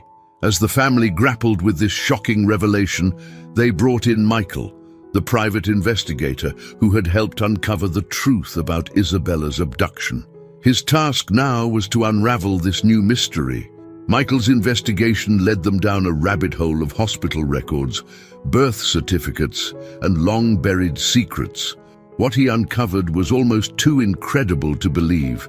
It turned out that there had been a mix-up at the hospital the day Isabella, or rather the girl they thought was Isabella, was born. Another baby girl had been born on the same day, at the same hospital. Somehow, in the chaos of the maternity ward, the babies had been switched. The real Isabella Taylor, it seemed, had been raised by another family, unaware of her true identity, and the young woman who had spent the last few years rebuilding her life as Isabella was, in fact, someone else entirely. The revelation sent shockwaves through everyone involved. James was devastated, grappling with the loss of the daughter he thought he had found, while also feeling guilty for the pain this would cause the young woman he had come to love as his own. Emily, who had raised Isabella from childhood, found her already complex emotions thrown into further turmoil. As for Isabella herself, or whoever she truly was, the news was nothing short of catastrophic. Just when she thought she had finally uncovered the truth about her identity, everything had been thrown into question once again. Who was she really? Who were her biological parents? And what did this mean for the relationship she had built with James, Emily, and Sophia? In the midst of this emotional maelstrom, a new challenge emerged. The family of the real Isabella Taylor had been located. They were understandably shocked and confused by the news, but also eager to meet the daughter they had unknowingly lost all those years ago. As the legal and emotional implications of this discovery began to unfold, Isabella, as she still thought of herself, found herself at a crossroads. She had spent so much of her life searching for her true identity, and now that search had led her to an entirely unexpected place. The days and weeks that followed were filled with difficult conversations, legal consultations, and soul-searching. Isabella had to confront questions she never thought she'd face. Did she want to meet her biological family? Did she want to know the name she'd been given at birth? And how could she maintain the relationship she had built with James, Emily, and Sophia when the very foundation of those relationships had been built on a mistake? As she stood on her balcony one evening, looking out over the city that had been the backdrop to so much of her journey, Isabella felt a strange mix of emotions: fear of the unknown, grief for the identity she was losing, but also a glimmer of hope. After all, she had faced seemingly insurmountable challenges before and had emerged stronger. She realized that her true identity wasn't defined by her DNA or her name. It was defined by the experiences she had lived, the relationships she had built, and the person she had become through it all. With this realization came a sense of resolve. Whatever challenges lay ahead, whatever truths were yet to be uncovered, she would face them head-on. She had done it before, and she would do it again. As the sun set on this chapter of her life, Isabella, or whoever she truly was, prepared herself for the next phase of her journey. A journey that would lead her to new discoveries, new relationships, and ultimately to a deeper understanding of what it truly means to know oneself. Little did she know that this twist in her story was just the beginning of an even more complex and emotional journey, one that would test the very limits of her resilience, her capacity for love, and her understanding of what truly makes a family. The revelation of Isabella's true genetic identity plunged everyone involved into a maelstrom of emotions and ethical dilemmas. As the dust began to settle, Isabella found herself navigating uncharted waters, trying to balance her established relationships with the pull of her newly discovered biological roots. The first major hurdle came in the form of a meeting with her biological parents, the Hendersons. Sarah and Michael Henderson had raised the real Isabella Taylor, now known as Olivia, believing her to be their own daughter. The meeting was fraught with tension and conflicting emotions. As Isabella sat across from the Hendersons in a neutral conference room, she felt an odd sense of déjà vu. Hadn't she been here before, facing strangers who were supposed to be family? We don't know what to say," Sarah Henderson began, her voice trembling. We've spent the last 28 years raising a daughter we thought was ours, and now, Michael Henderson, his face a mask of conflicted emotions, added, and now we find out our biological daughter has been out there all this time, living a completely different life. Isabella nodded, understanding their turmoil all too well. I know this is overwhelming, she said softly. Believe me, I understand better than most. But I want you to know that I'm not here to disrupt your lives or take anything away from the daughter you've raised. The conversation that followed was emotional and complex. The Hendersons shared stories of their life, showing Isabella photos of the childhood she might have had. In turn, Isabella opened up about her own journey, the challenges she had faced, and the family she had built. As the meeting drew to a close, Sarah Henderson reached out and gently took Isabella's hand. We don't expect you to suddenly become our daughter, she said, her eyes brimming with tears. But if you're open to it, we'd like the chance to get to know you. Isabella felt a lump form in her throat. I'd like that, she whispered. In the weeks that followed, Isabella found herself trying to balance her established relationships with her budding connection to the Hendersons. James, struggling with his own sense of loss, showed remarkable grace. You'll always be my daughter, he told her one evening, his voice thick with emotion. DNA doesn't change the love I feel for you or the years we've shared. Emily, too, reaffirmed her commitment to Isabella. I raised you, she said firmly. That bond doesn't disappear because of a blood test. Even Sophia, who had only recently entered Isabella's life, stood by her. Hey, as far as I'm concerned, you're still my sister, she said with a wry smile. We've been through too much together to let this change things. But while Isabella was grateful for their support, she couldn't shake the feeling that everything had changed. She found herself questioning every aspect of her identity. Was her personality shaped by nature or nurture? Would she have been a different person if she'd been raised by the Hendersons? These questions led Isabella to seek out Olivia, the woman who had been raised as Isabella Taylor. Their first meeting was surreal, like looking into a funhouse mirror. They shared similar features, but their mannerisms, speech patterns, and personalities were distinctly different. It's strange, Olivia mused during their third meeting. Oh, we could have had each other's lives, but I don't regret the life I've lived, even if it wasn't the one I was born into. Do you?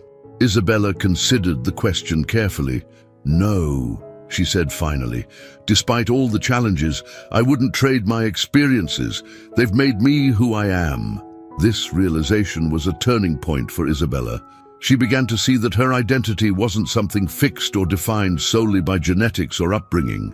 It was a fluid, ever-evolving aspect of herself, shaped by her experiences, choices, and relationships. With this new perspective, Isabella made a bold decision. She chose to legally change her name to Sophia Isabella Henderson Taylor, honoring all aspects of her complex identity. As she stood before a judge, officially declaring her new name, Isabella felt a sense of peace wash over her. She glanced at the courtroom gallery, where James, Emily, the Hendersons, Sophia, and Olivia all sat, a testament to the unconventional but loving family she had built. Outside the courthouse, as they all gathered for a celebratory lunch, Isabella raised her glass in a toast. To family, she said, her voice strong and clear. Not just the one we're born into, but the one we choose, and the one that chooses us. As the others echoed her toast, Isabella felt a profound sense of gratitude. Her journey had been far from easy, filled with twists and turns she could never have anticipated. But it had led her to this moment, surrounded by people who loved her for who she was, regardless of DNA or family trees. Looking around the table at the smiling faces of her eclectic family, Isabella realized that she had finally found what she had been searching for all along, a sense of belonging that transcended biology, a love that defied conventional definitions, and an identity that was uniquely, undeniably her own. As they left the restaurant, stepping out into the bright afternoon sun, Isabella felt ready for whatever the future might hold. She had weathered storms that would have broken many and had emerged stronger, wiser, and more self-assured than ever before. Little did she know that life still had a few surprises in store, challenges that would test the strength of her newfound identity and the bonds of her unconventional family. But that, as they say, is a story for another day. As Isabella, now officially Sophia Isabella Henderson Taylor, settled into her new identity and expanded family dynamics, she couldn't shake the feeling that there were still unanswered questions lurking in the shadows of her past. This intuition proved correct when, 6 months after legally changing her name, she received an unexpected letter that would once again upend her world. The letter arrived on a crisp autumn morning, its yellowed envelope and faded postmark immediately catching Isabella's attention. It was postmarked nearly 3 decades ago, addressed to Emily Davis at their old apartment. Somehow, after all these years, it had finally found its way to Isabella. With trembling hands, Isabella opened the envelope. Inside was a handwritten letter, the ink slightly smudged, but still legible. As she began to read, her breath caught in her throat. "My dearest Emily, if you're reading this, then something has gone terribly wrong. I pray this letter never reaches you, that I'll be able to tell you all of this in person. But if fate has other plans, you deserve to know the truth. Isabella is in danger. David isn't who he claims to be. The accident that killed Evelyn wasn't an accident at all. There's so much more at stake than you know. I've hidden evidence that could expose everything. Look for the blue jay where the sun sets on the longest day. Keep Isabella safe. Trust no one. With love and regret, Claire." Isabella read the letter 3 times, her mind reeling. Claire, that was the name of Sophia's mother, the woman who had had a brief relationship with James after Evelyn's death. But this letter predated that relationship by years. How was Claire connected to Emily? And what did she know about Isabella's past? Realizing the magnitude of this discovery, Isabella knew she couldn't handle it alone. She called an emergency family meeting, summoning James, Emily, Sophia, and even Olivia, who had become an unexpected ally in navigating their shared, convoluted history. As Isabella read the letter aloud to the stunned group, the room fell into a heavy silence. Emily, her face pale, was the first to speak.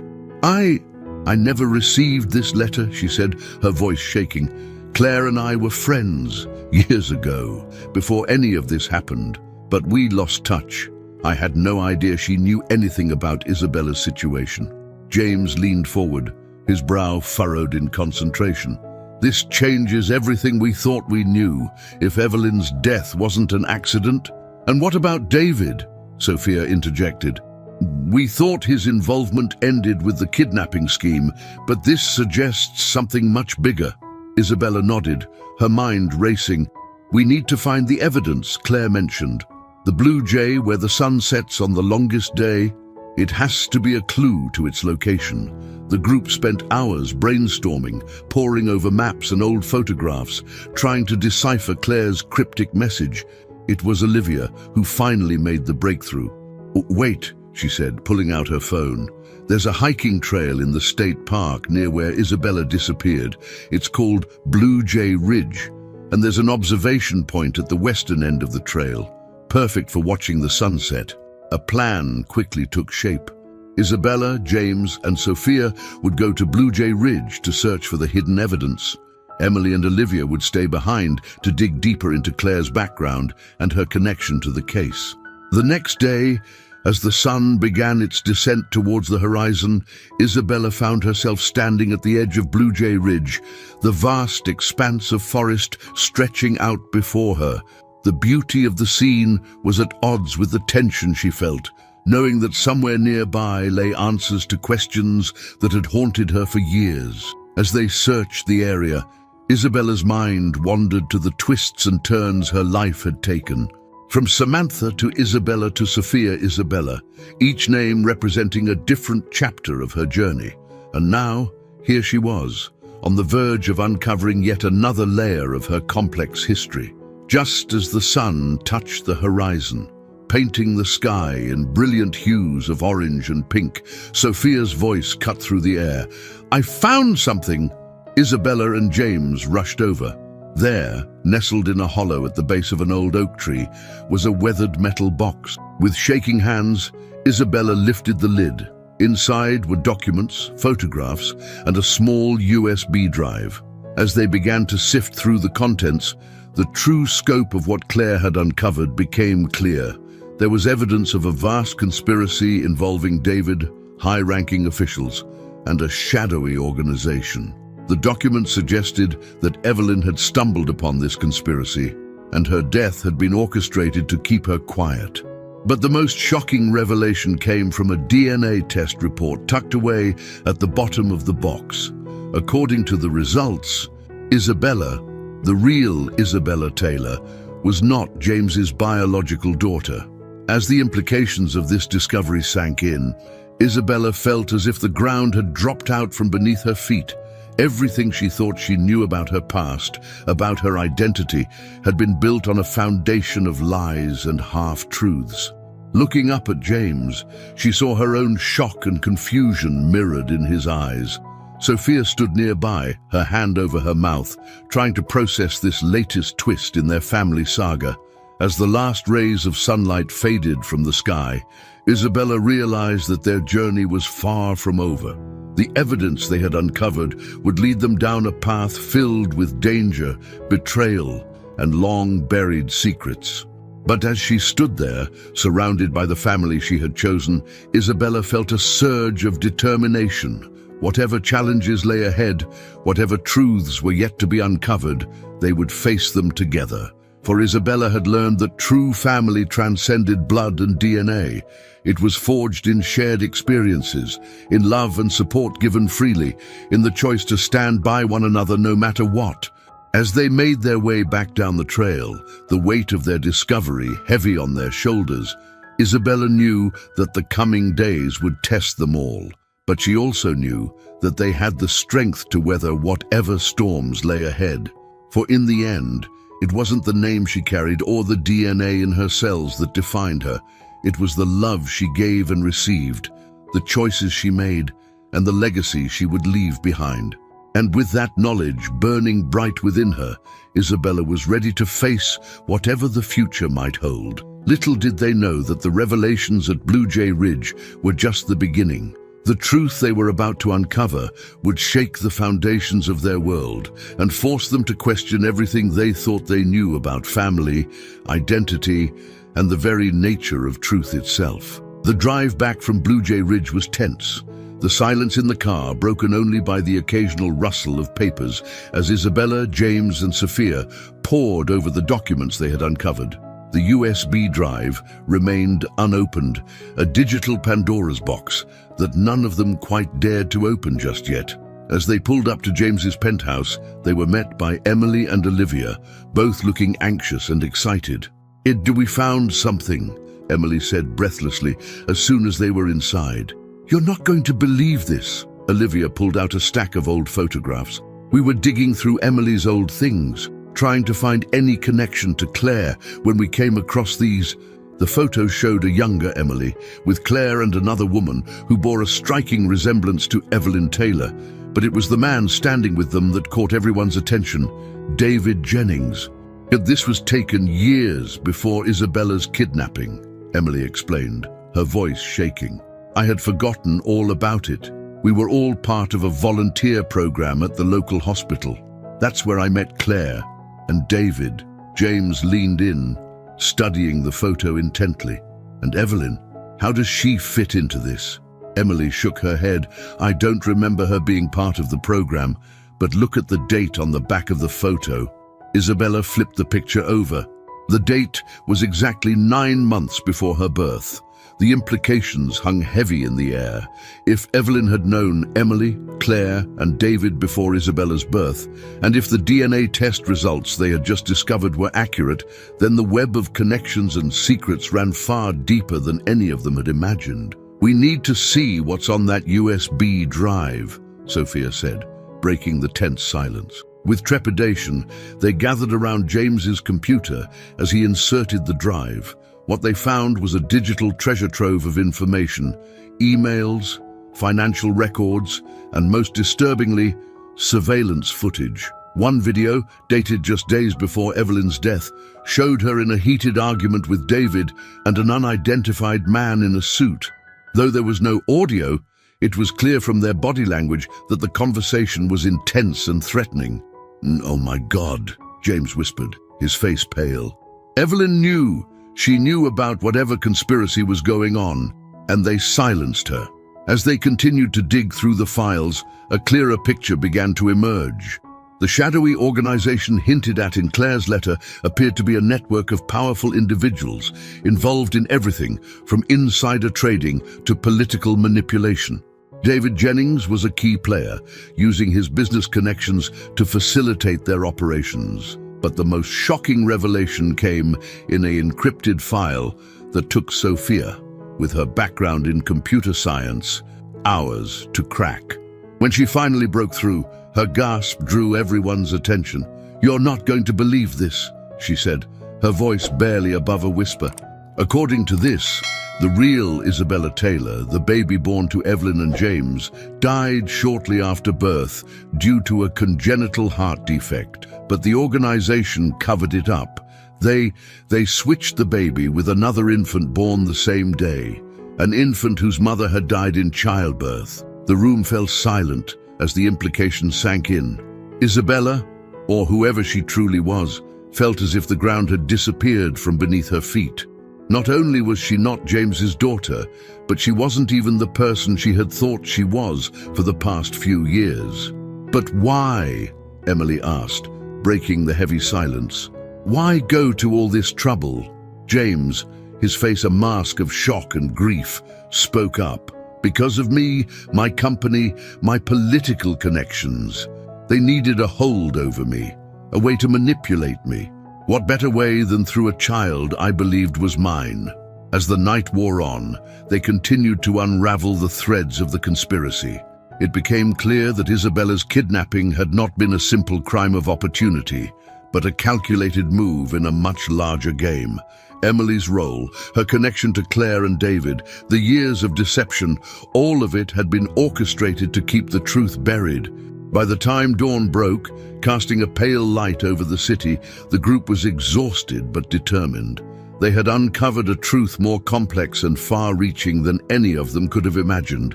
But with that truth came danger. "We need to be careful," James warned, his voice grave.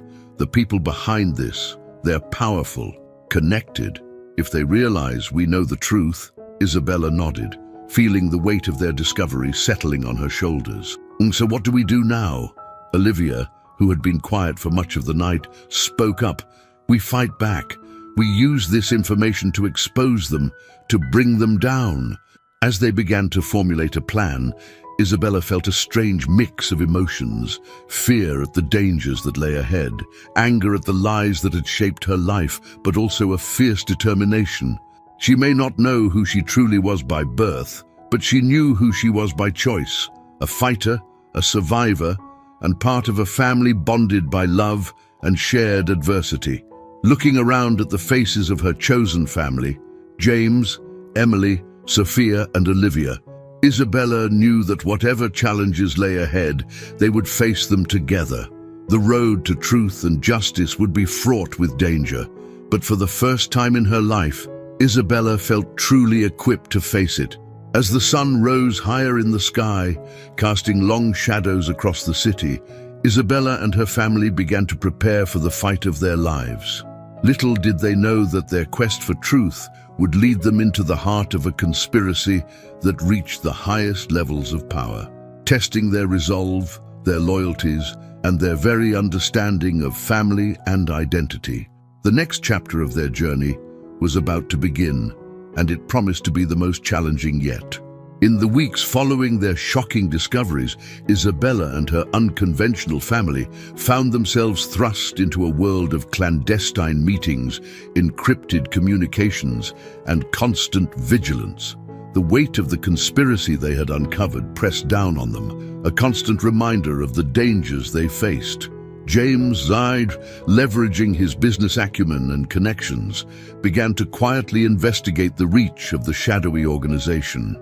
He discovered links to high-ranking politicians, judges, and corporate leaders, each compromised or complicit in their own way. The depth of the corruption was staggering. Meanwhile, Sophia put her tech skills to work, creating secure channels for communication and digging deeper into the digital evidence they had uncovered. Her days were a blur of code and data, each breakthrough bringing them closer to understanding the full scope of the conspiracy. Emily and Olivia focused on piecing together the human element of the story. They pored over old records, tracked down former colleagues from the hospital volunteer program, and slowly began to construct a timeline of events leading up to Isabella's birth and subsequent kidnapping. As for Isabella herself, she threw herself into the role of coordinator, bringing together the threads of their investigation. Her background in child advocacy proved unexpectedly useful as she navigated the complex web of legal and ethical issues surrounding their case. One rainy afternoon, as they gathered in James's now fortified penthouse to share their findings, a breakthrough came from an unexpected source. "I think I found her," Olivia said, her voice a mix of excitement and trepidation. "Isabella's birth mother. My birth mother. Her real birth mother." The room fell silent as Olivia pulled up a file on her laptop. "Her name is Maria Suarez. She was an undocumented immigrant who died in childbirth at the same hospital where I was born. The dates match perfectly with what we found in Claire's files." Isabella felt a surge of emotions. Grief for the mother she never knew, anger at the circumstances of her birth, and a strange sense of relief at finally knowing a piece of her true origin. "There's more," Olivia continued. "Maria had a sister, Elena. She still lives in the city. I think we need to talk to her." The decision to reach out to Elena Suarez was not made lightly. They knew that every move they made could potentially alert the organization to their activities, but the need for answers, for a connection to Isabella's true past, outweighed the risks. A week later, Isabella found herself sitting in a small, tidy apartment in a working-class neighborhood, face-to-face with the aunt she never knew she had. Elena, a petite woman with kind eyes and graying hair, listened in stunned silence as Isabella recounted the twisted tale of her life. When Isabella finished speaking, Elena reached out and took her hand, tears streaming down her face. "I always wondered," she said softly in accented English. "Maria was so excited about her baby. When they told me she had died, and the baby too, something never felt right. But I had no proof, no way to investigate." As they talked, Elena shared stories of Maria, her dreams, her struggles, her fierce love for the child she carried. For Isabella, it was like discovering a missing piece of herself, a connection to a heritage she had never known.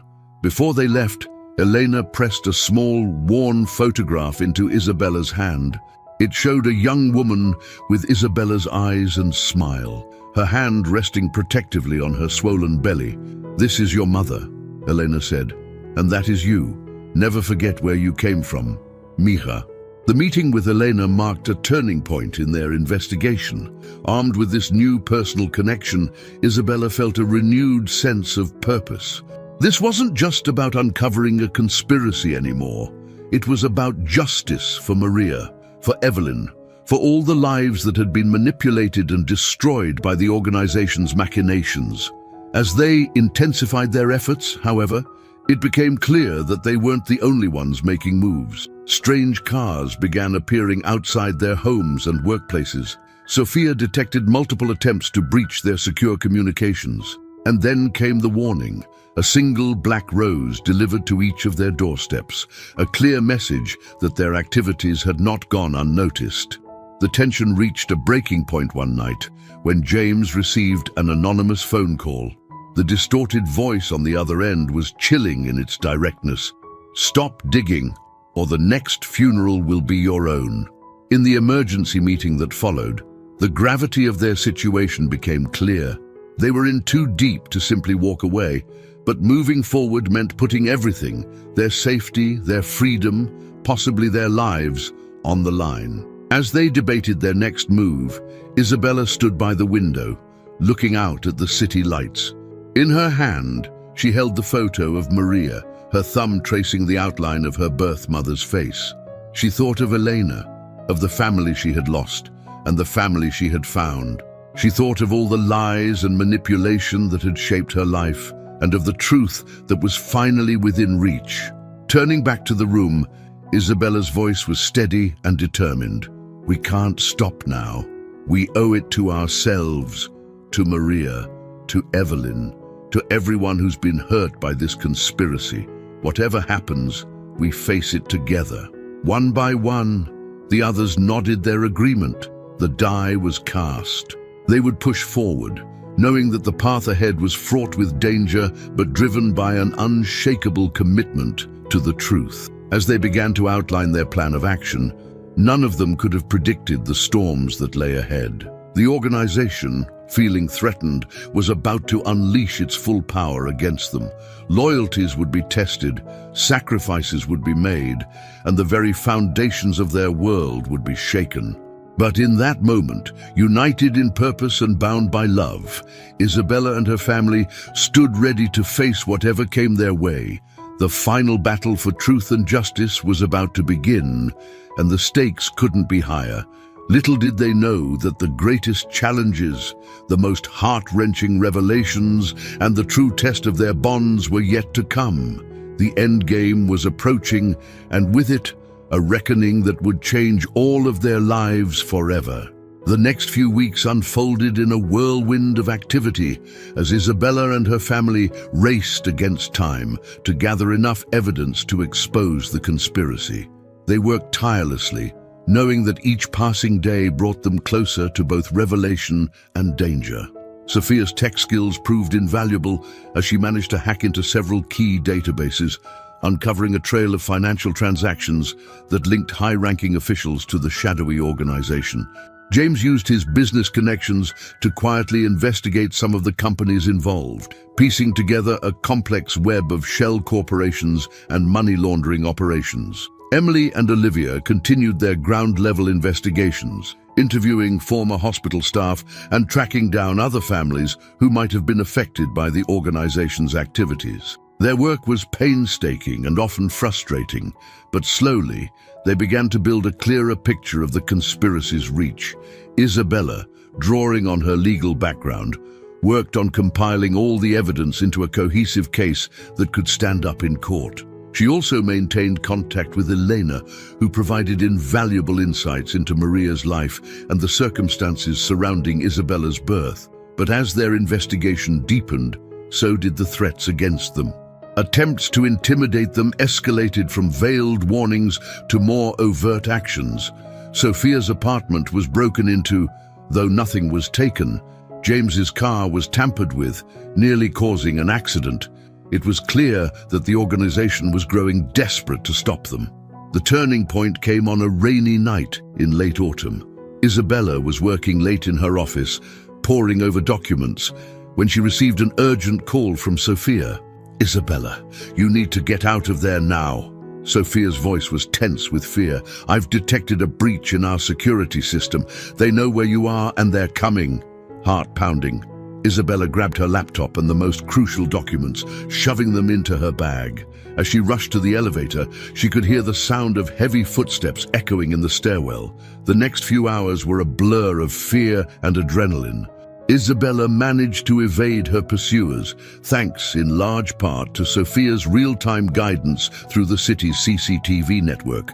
When she finally reached the safe house they had prepared for such an emergency, she found the others already there, their faces etched with worry and relief. "They came for all of us," James explained grimly. "We barely made it out in time." As the reality of their situation sank in, Isabella realized that they had crossed a point of no return. They were now fugitives, hunted by a powerful and ruthless organization that would stop at nothing to keep its secrets buried. In the days that followed, they were forced to operate entirely in the shadows. Sophia set up a mobile command center, constantly moving to avoid detection. James reached out to trusted contacts in the media and law enforcement, laying the groundwork for when they would eventually go public with their evidence. It was during this time of crisis that Isabella found an unexpected source of strength in her connection to Maria.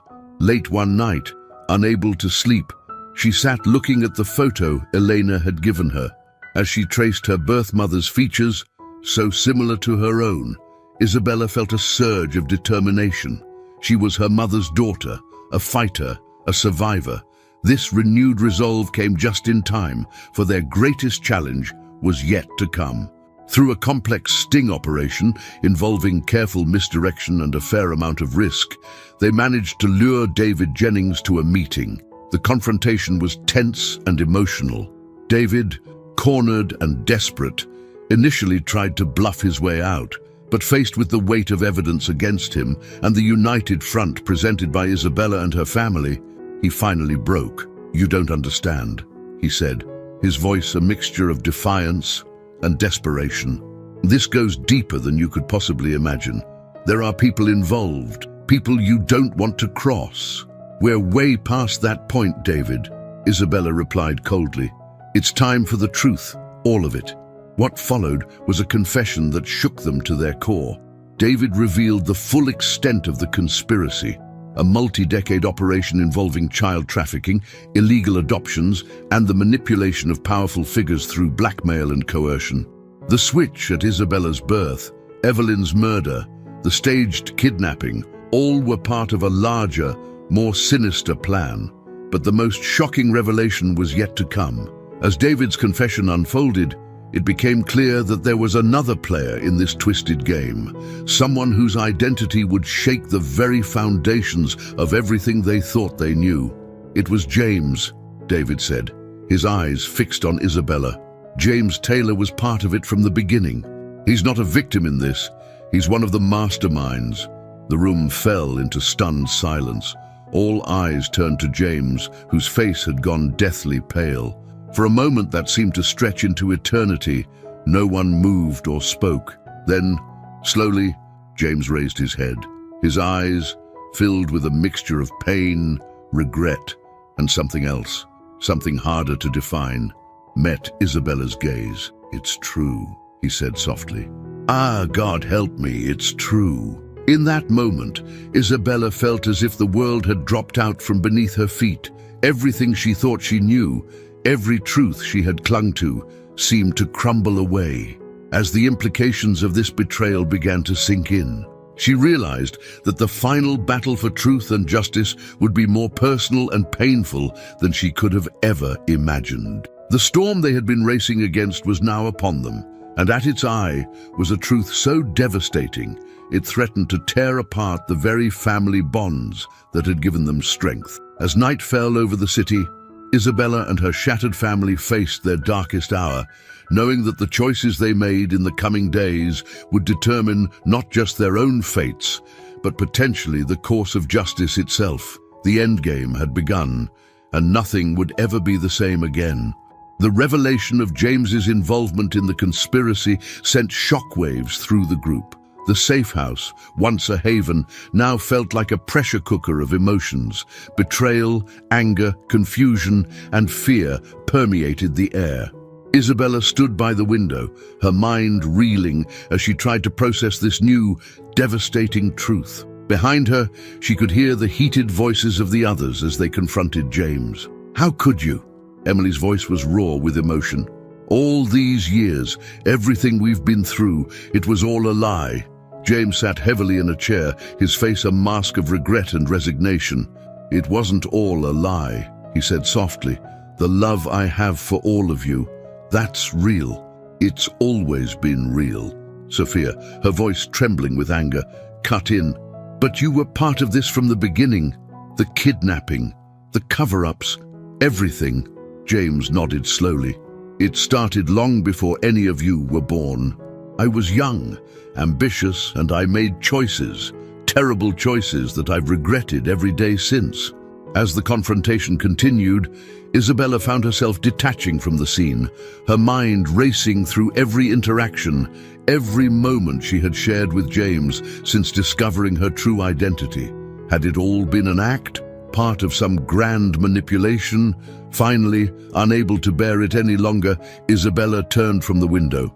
"I need to hear it all," she said, her voice surprisingly steady. "From the beginning, no more lies, no more half-truths. We deserve to know everything."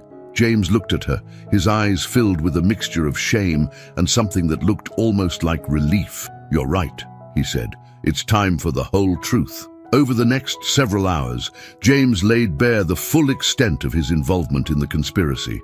He spoke of his early days in business, of being approached by powerful figures with promises of success and influence.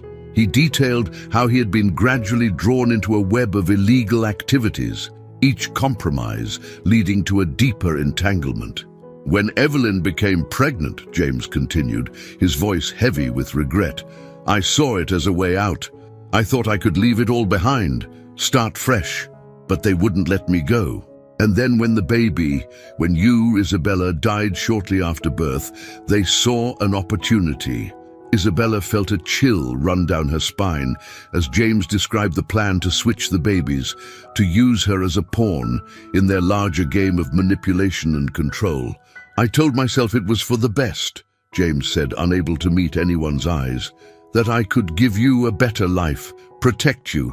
But in reality, I was just too much of a coward to face the consequences of my actions."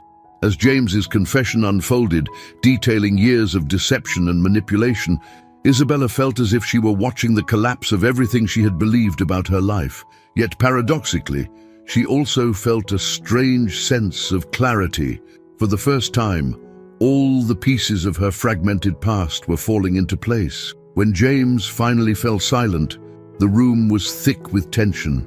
No one spoke for several long moments, each lost in their own thoughts and emotions. It was Olivia who broke the silence. "So what do we do now?" she asked, her voice small but determined. Do we turn him in?" The question hung in the air, heavy with implications. Isabella looked around at the faces of her family. Emily, who had raised her with love despite the lies. Sophia, who had become the sister she never knew she needed. Olivia, bound to her by a shared history of deception and discovery. And James, the man who had been both her salvation and her betrayer. In that moment, Isabella realized that the choice before them was about more than just justice or retribution. It was about the very nature of family, forgiveness and redemption. "We finish what we started," Isabella said finally, her voice firm. "We expose the whole conspiracy, bring down the entire organization, including—" She paused, meeting James's gaze, "including your role in it." James nodded, a mix of resignation and resolve on his face.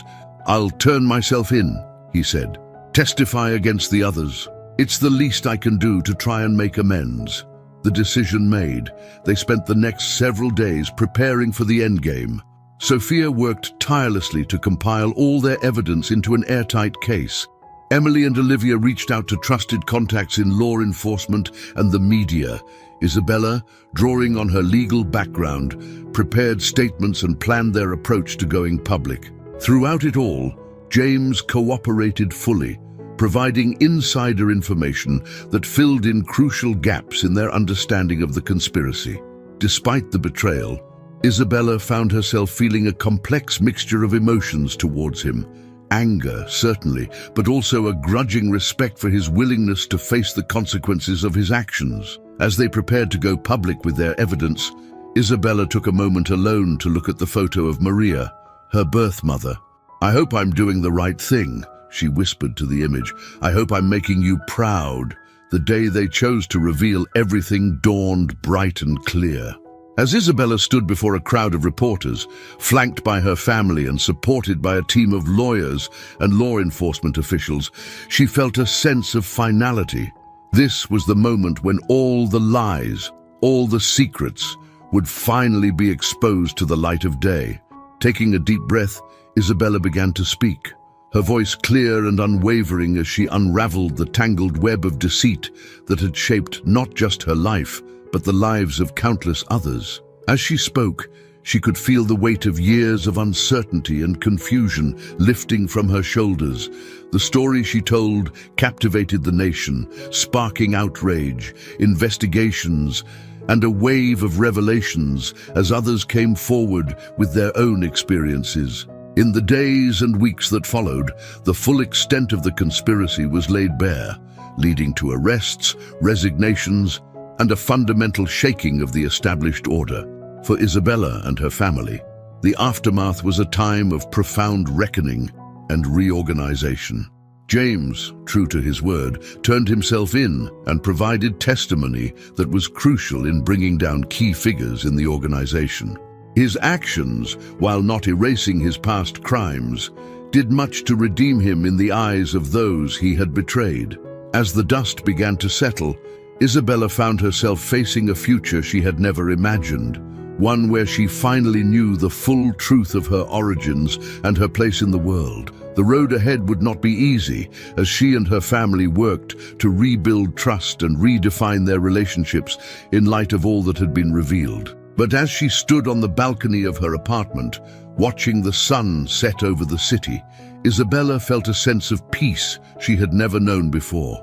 She was no longer a pawn in someone else's game, no longer defined by the lies and manipulations of others. She was, at last, truly herself, Isabella Maria Suarez, daughter of Maria, raised by Emily, sister to Sophia and Olivia, shaped by a past both painful and profound. The journey had been long and fraught with challenges, but as Isabella looked to the future, she felt ready to face whatever came next. For she had learned that true strength comes not from the absence of struggle, but from the courage to face it head-on, to seek the truth no matter the cost, and to choose love and forgiveness even in the face of betrayal. As night fell over the city, Isabella smiled to herself, feeling for the first time in her life that she was exactly where she was meant to be, not because of fate or manipulation, but because of the choices she had made and the family she had forged through adversity and love.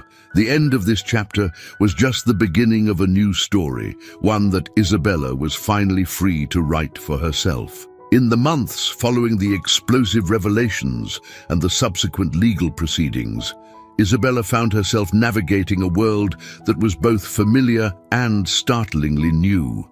The dust had settled, but the landscape of her life had been irrevocably altered. James's trial had been a media sensation, with Isabella and her family thrust into the spotlight. Despite the difficulty of reliving the painful truths of their past, Isabella had stood firm, her testimony playing a crucial role in bringing the full extent of the conspiracy to light. James, for his part, had faced the consequences of his actions with a dignity that surprised many.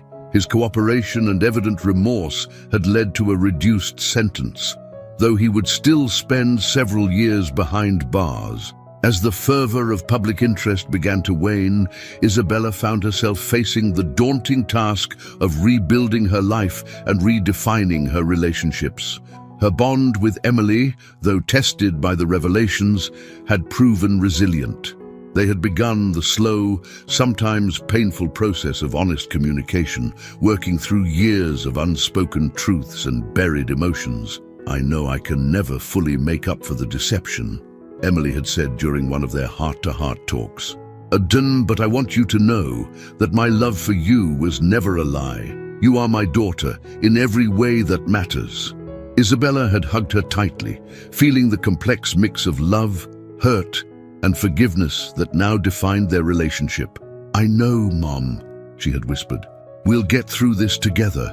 Her relationship with Sophia and Olivia had also evolved, deepening in the wake of their shared ordeal. The three women had formed a tight-knit support system, each bringing their unique strengths to help the others navigate the aftermath of the scandal. One sunny afternoon, as they sat in Isabella's apartment sharing coffee and conversation, Olivia had broached a subject that had been on all their minds. "Have you thought about what you want to do next?" she asked Isabella. "I mean, professionally. Your work in child advocacy?" Isabella nodded, a determined glint in her eye. "Actually, I have. I want to start a foundation, something to help other families affected by illegal adoptions and trafficking, to give them the support and resources we didn't have." Sophia's face lit up. "That's brilliant, Iz. And you know you'll have our full support, right? My tech skills, Olivia's research expertise, we could make a real difference," Olivia added, her voice filled with excitement. As they began to brainstorm ideas for the foundation, Isabella felt a surge of purpose. This was how she could honor her birth mother's memory, make meaning out of the pain of her past, and help prevent others from suffering similar fates. In the weeks that followed, Isabella threw herself into the work of establishing the foundation. She reached out to legal experts, child welfare advocates, and even some of the other victims who had come forward in the wake of the scandal. The response was overwhelming, with offers of support and collaboration pouring in from all quarters. Amidst the flurry of activity, Isabella made time for regular visits to James in prison. These meetings were often difficult, fraught with complex emotions, but they were also healing in their own way. James, stripped of his wealth and power, showed a vulnerability and honesty that Isabella had never seen before. During one such visit, James had looked at her with tears in his eyes. "I know I have no right to ask this," he had said, his voice rough with emotion, "but I hope that someday, when I've served my time and tried to make amends, you might find it in your heart to give me a chance to be the father I should have been from the beginning."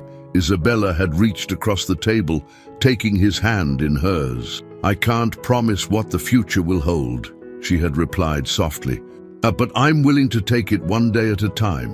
As the foundation began to take shape, Isabella found herself drawing strength from unexpected sources. Elena, her biological aunt, had become a constant source of support and connection to her roots. Through Elena's stories and old family photos, Isabella was able to piece together a clearer picture of Maria, the mother she had never known, but whose legacy she now carried forward. 1 year to the day after the truth had been revealed to the world, Isabella stood before a crowd of supporters, reporters, and fellow survivors at the official launch of the Suarez Foundation for Family Justice. As she looked out at the sea of faces, she felt a profound sense of purpose and belonging. "We are here today," she began, her voice strong and clear, "not just to remember the injustices of the past, but to build a better future. A future where every child knows their true heritage, where families are built on love and truth, not deception and manipulation. Together, we can turn our pain into purpose, our struggles into strength." As applause filled the room, Isabella caught the eyes of her family, Emily, Sophia, and Olivia beaming with pride, Elena wiping away tears of joy, and on a small screen set up for the occasion, James watching from prison, his face a mixture of regret and hope. In that moment, Isabella felt the full weight of her journey, the pain, the revelations, the hard-won truths. But she also felt the incredible strength that had brought her to this point. She was no longer defined by the lies of her past, but by the choices she had made and the family she had forged through adversity. As she continued her speech, outlining the foundation's mission and goals, Isabella knew that this was just the beginning of a new chapter. There would be challenges ahead, old wounds that still needed healing, and new battles to fight.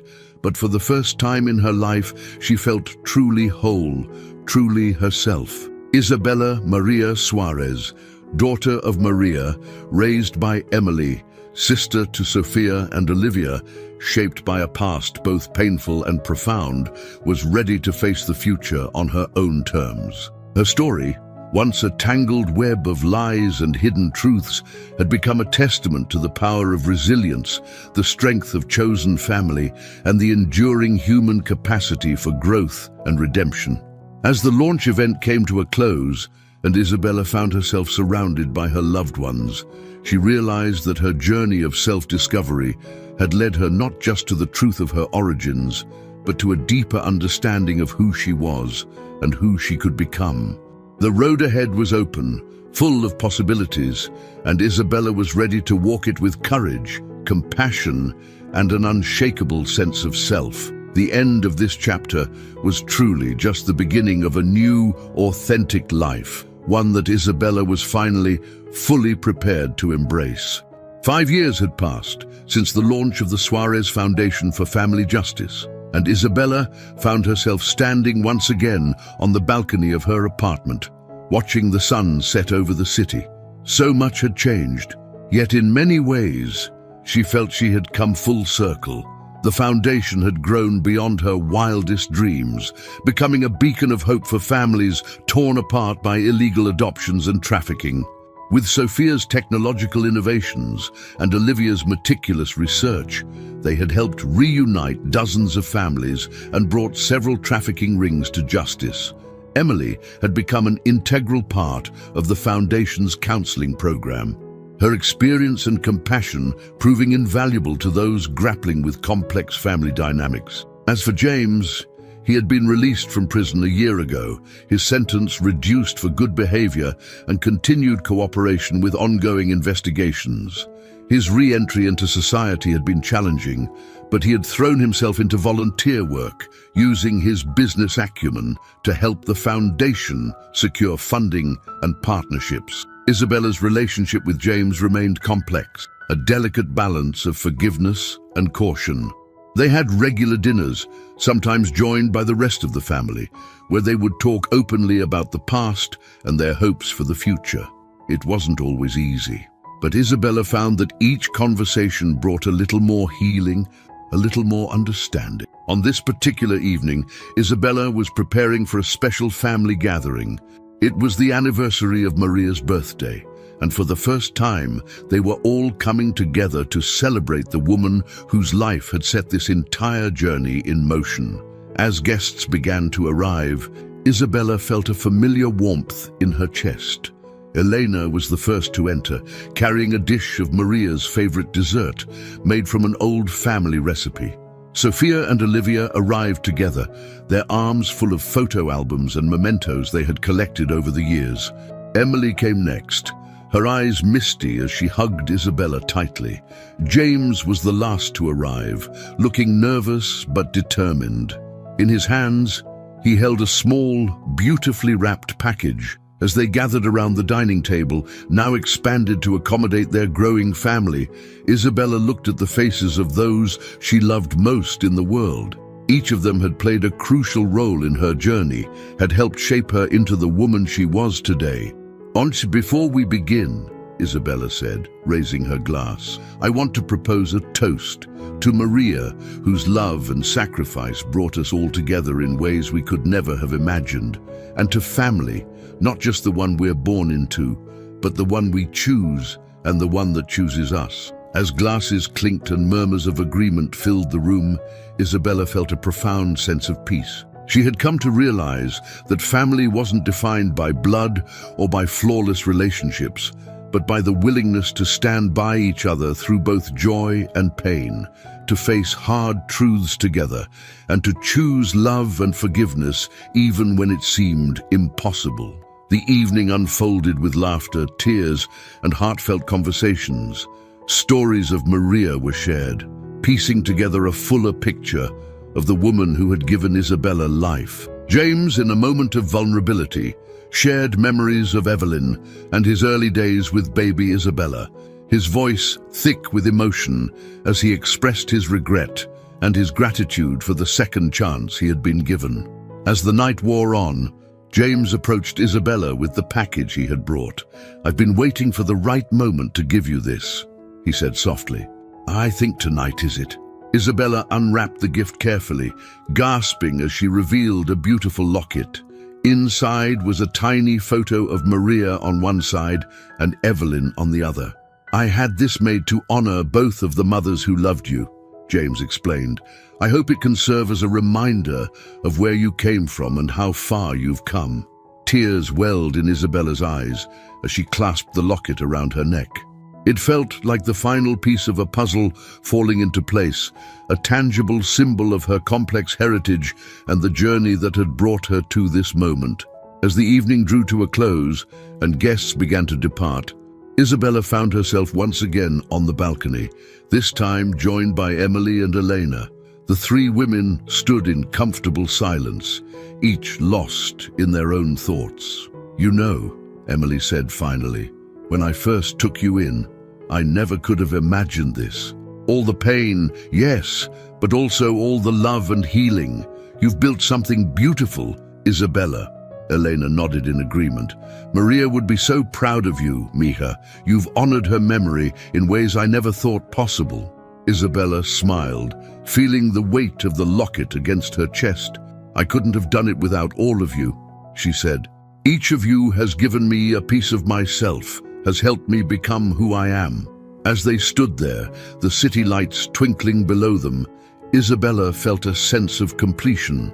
The journey that had begun with a shocking revelation had led her through darkness and pain, but had ultimately brought her to a place of light and love. She was Isabella Maria Suarez, daughter of Maria and Evelyn, raised by Emily, sister to Sophia and Olivia, shaped by James's mistakes and redemption. She was a survivor, an advocate, a bridge between broken families. She was whole, not despite her complicated past, but because of it. As the night deepened and stars appeared in the sky, Isabella made a silent promise to herself and to the memory of both her mothers. She would continue to use her story to bring hope to others, to fight for justice, and to cherish the family she had found and built. The little girl who had once been lost in a web of lies had found her way home, not to a place, but to herself and to the love that surrounded her. And in that moment, under the vast expanse of the night sky, Isabella knew that no matter what challenges the future might hold, she was exactly where she was meant to be. The end of this chapter was not just a conclusion, but a new beginning, a life lived with purpose, surrounded by love, and grounded in the truth of who she was and who she could become. Isabella's story, once a mystery, had become a testament to the resilience of the human spirit and the enduring power of love in all its complex forms. As she hugged Emily and Elena goodnight and closed the door behind the last of her guests, Isabella felt a deep sense of gratitude wash over her. She was home, in every sense of the word, and the future stretched out before her, full of possibilities. With a smile on her face and peace in her heart, Isabella turned out the lights and prepared for whatever new adventures tomorrow might bring. Her journey, she knew, was far from over, but now she was ready to write each new chapter on her own terms, surrounded by the family she had found, forgiven and chosen. I hope you enjoyed today's story. Subscribe to the channel so you don't miss more stories like this. Leave a like and comment below what you thought of the story. See you in the next video.